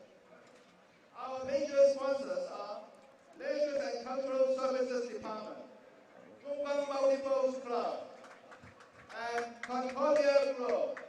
Thank you. First off, it's my distinct pleasure to introduce to you our honorable guest of today. Let's put our hands together and welcome the President of Hong Kong Lawn Bowls Association, Mr. Vincent Zheng. The Leisure Manager, Sports Funding of the Leisure and Cultural Services Department, Mr. Kelvin Chen. The President of Craigengower Cricket Club, Mr. Frederick Gurm. The Bowls Convener of Craigengower Cricket Club, Mr. Anthony Chook. The Vice President of Hong Kong Football Club, Mr. Fuk An Chiu. The Chairman of the Lawn Bowl Sections of Hong Kong Football Club, Mr. Johnny Zhang.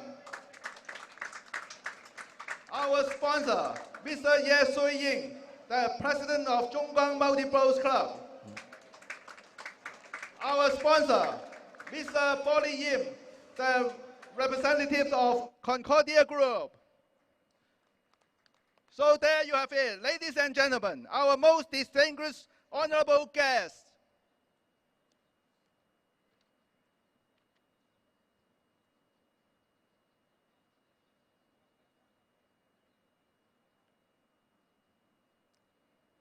And now, the big moment. Ladies and gentlemen, we are going to start the singles medals and prize money presentation ceremony of Hong Kong International Bowls Classic 2018. May we now invite Mr. Ye Sui-ying to present the prize money to our ladies single quarter-finalists. They are Amy Zhang of Kowloon Bowling Green Club,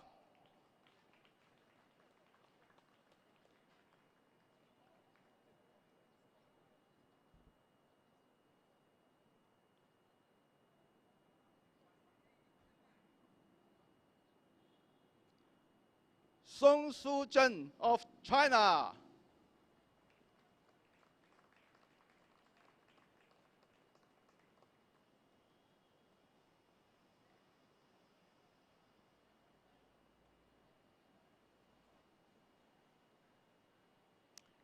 Helen Zhang of Hong Kong, China,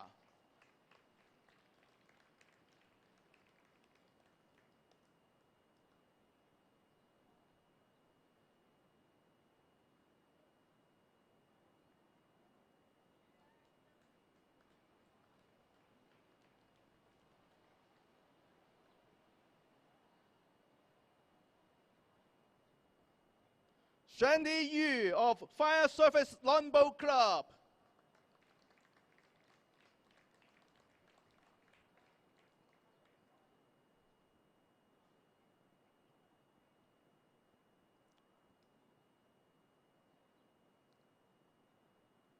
May Mr. Ye also present the prize money to our men's singles quarter-finalists. They are Stephen Mitchison of England,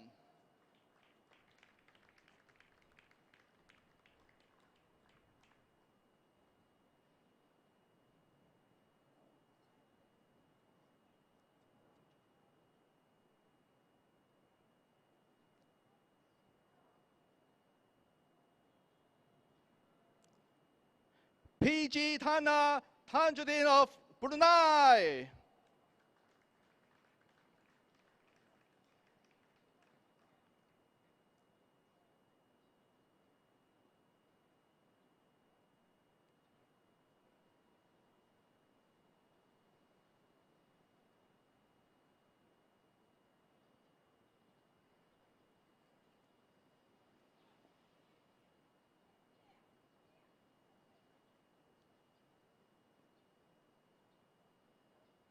Ian McClure of Ireland,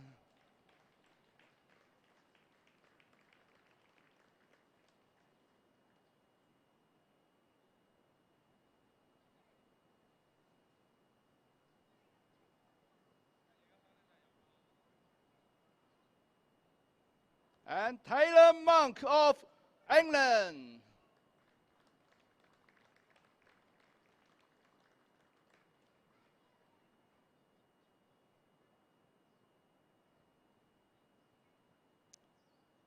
Congratulations. Thank you, Mr. Ye. Will Mr. Ye please also stay for our semi-finalists? May we now invite Mr. Anthony Chok to present the medals to our ladies singles semi-finalists and Mr. Ye to present the prize money. The ladies singles semi-finalists are Vivian Yip of Hong Kong Football Club,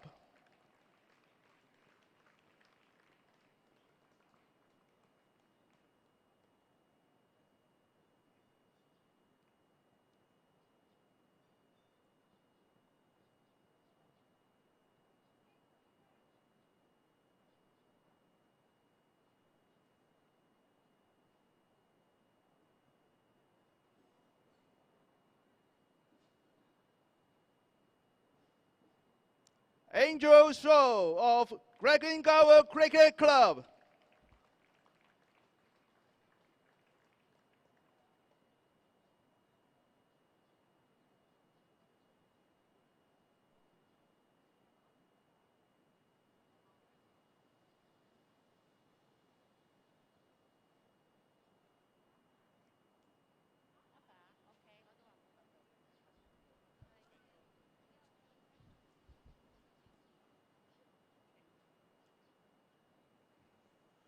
Thank you, Mr. Chok. Would Mr. Ye please stay with us for the men's semi-finalists? May we now invite Mr. Johnny Zhang to present the medals to our men's single semi-finalists and Mr. Ye to present the prize money. Our men's single semi-finalists are Angelo Morales of the Philippines.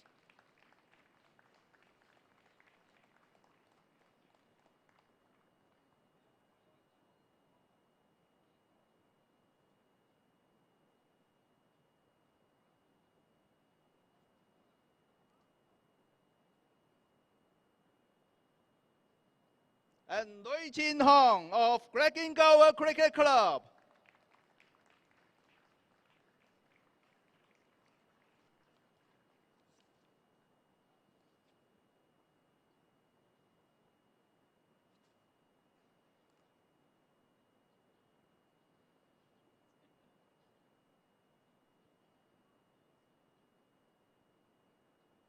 Thank you, Mr. Zhang.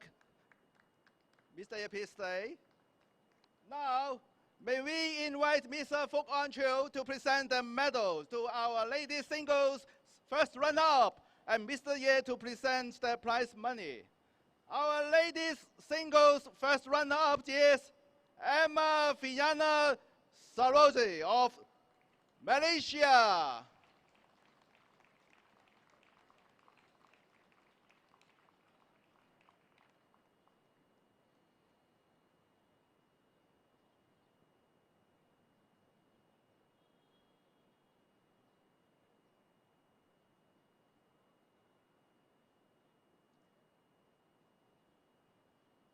Thank you, Mr. Zhou.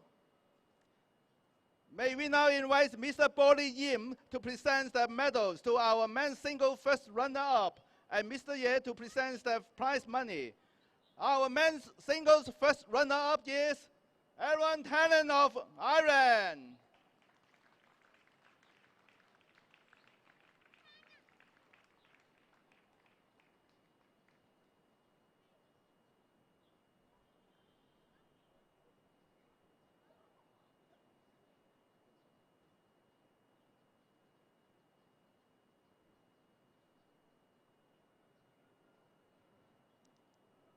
Congratulations to Erin.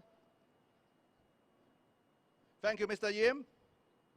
Now, may we invite Mr. Frederick Geng to present the trophy and medals to our champion of the ladies singles and Mr. Ye to present the prize money. Ladies and gentlemen, the champion of ladies singles of the Hong Kong International Bowls Classic 2018 is Siti Lina Ahmed of Malaysia.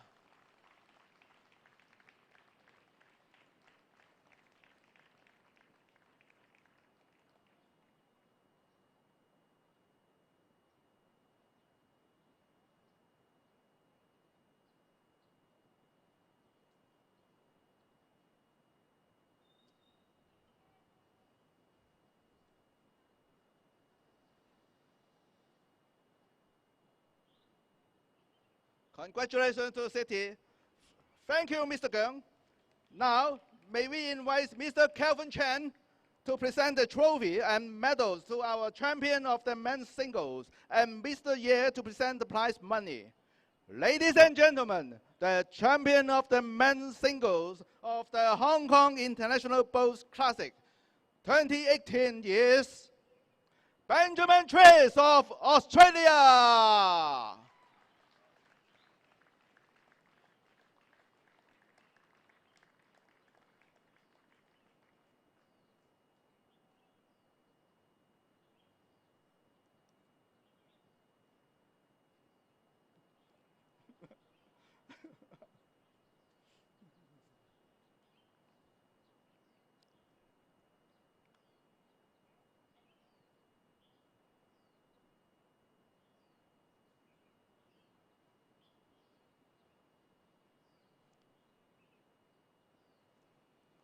Congratulations to Ben. Thank you, Mr. Chen. Thank you, Mr. Ye. May we now invite Mr. Vincent Zhang to present some souvenirs to our distinguished guest of honor of today, Mr. Ye Sui Ying.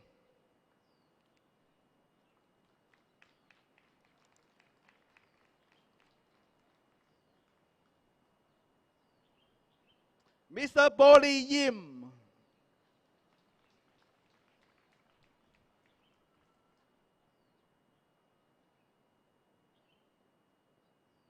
Mr. Frederick Geng.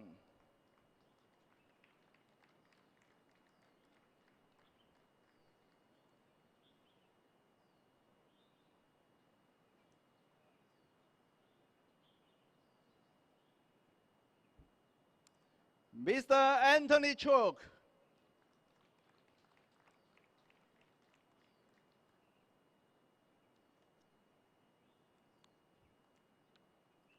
Mr. Fuk An Chiu.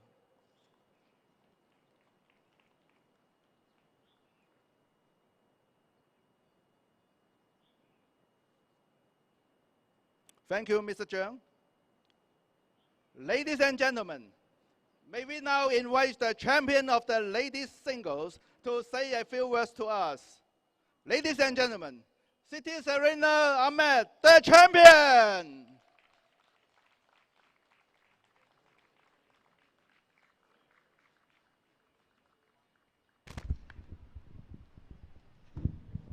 Bismillahirrahmanirrahim.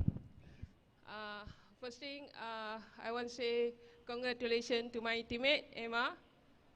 We both in the final for single for this time, and congratulations to all the winners, all the players. I also want to say thank you to Hong Kong Association (CCC), all the clubs running for this game for 2 days. Thank you for your hard work. All the official, marker, umpires, thank you for your hard work.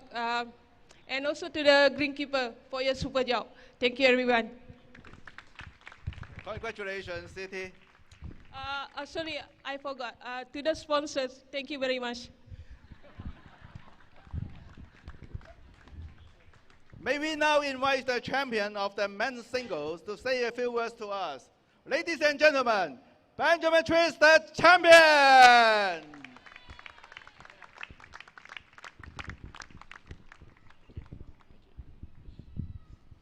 Thank you very much. Just to reiterate on the speech we just had, a big thank you to all the sponsors, to the Hong Kong Lawn Bowls Bowling Association, and to all the helper outers, for lack of a better word, to everybody who put this event together. I really look forward to the pairs now. We've got the singles out of the way, and the greens are held up very nice. They're beautiful this year, so hopefully the weather can continue. To all the players, to Erin, well played, mate. It was a great game, and you can hold your head very high, so congratulations. And likewise to all the other champions, runners-up, and etc. Just to my team, thanks, guys, for everything. It's always great to pull on the green and gold, particularly on a day like Remembrance Day. Just sort of makes you really, I guess, appreciate the chance we have to play here, so it's fantastic. So anybody else I missed, thank you as well. Otherwise, I look forward to the pairs, and cheers. Congratulations again, Ben. May we now invite Mr. Anthony Chok, the both convener of Gower Cricket Club, to say a few words to mark the closing of the Classic Singles. Mr. President, distinguished guests, it's my honor to welcome everybody here to our tournament. And I hope you all enjoy yourself, not just today, but next week also, okay? Now, I declare that the 2018 Hong Kong International Classic Singles to be closed. Thank you very much. Thank you, Mr. Chok.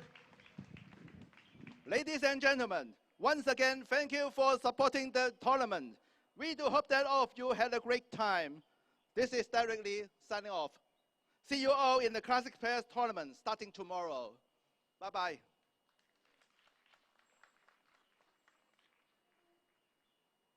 Will all the winners please stay for our group photos?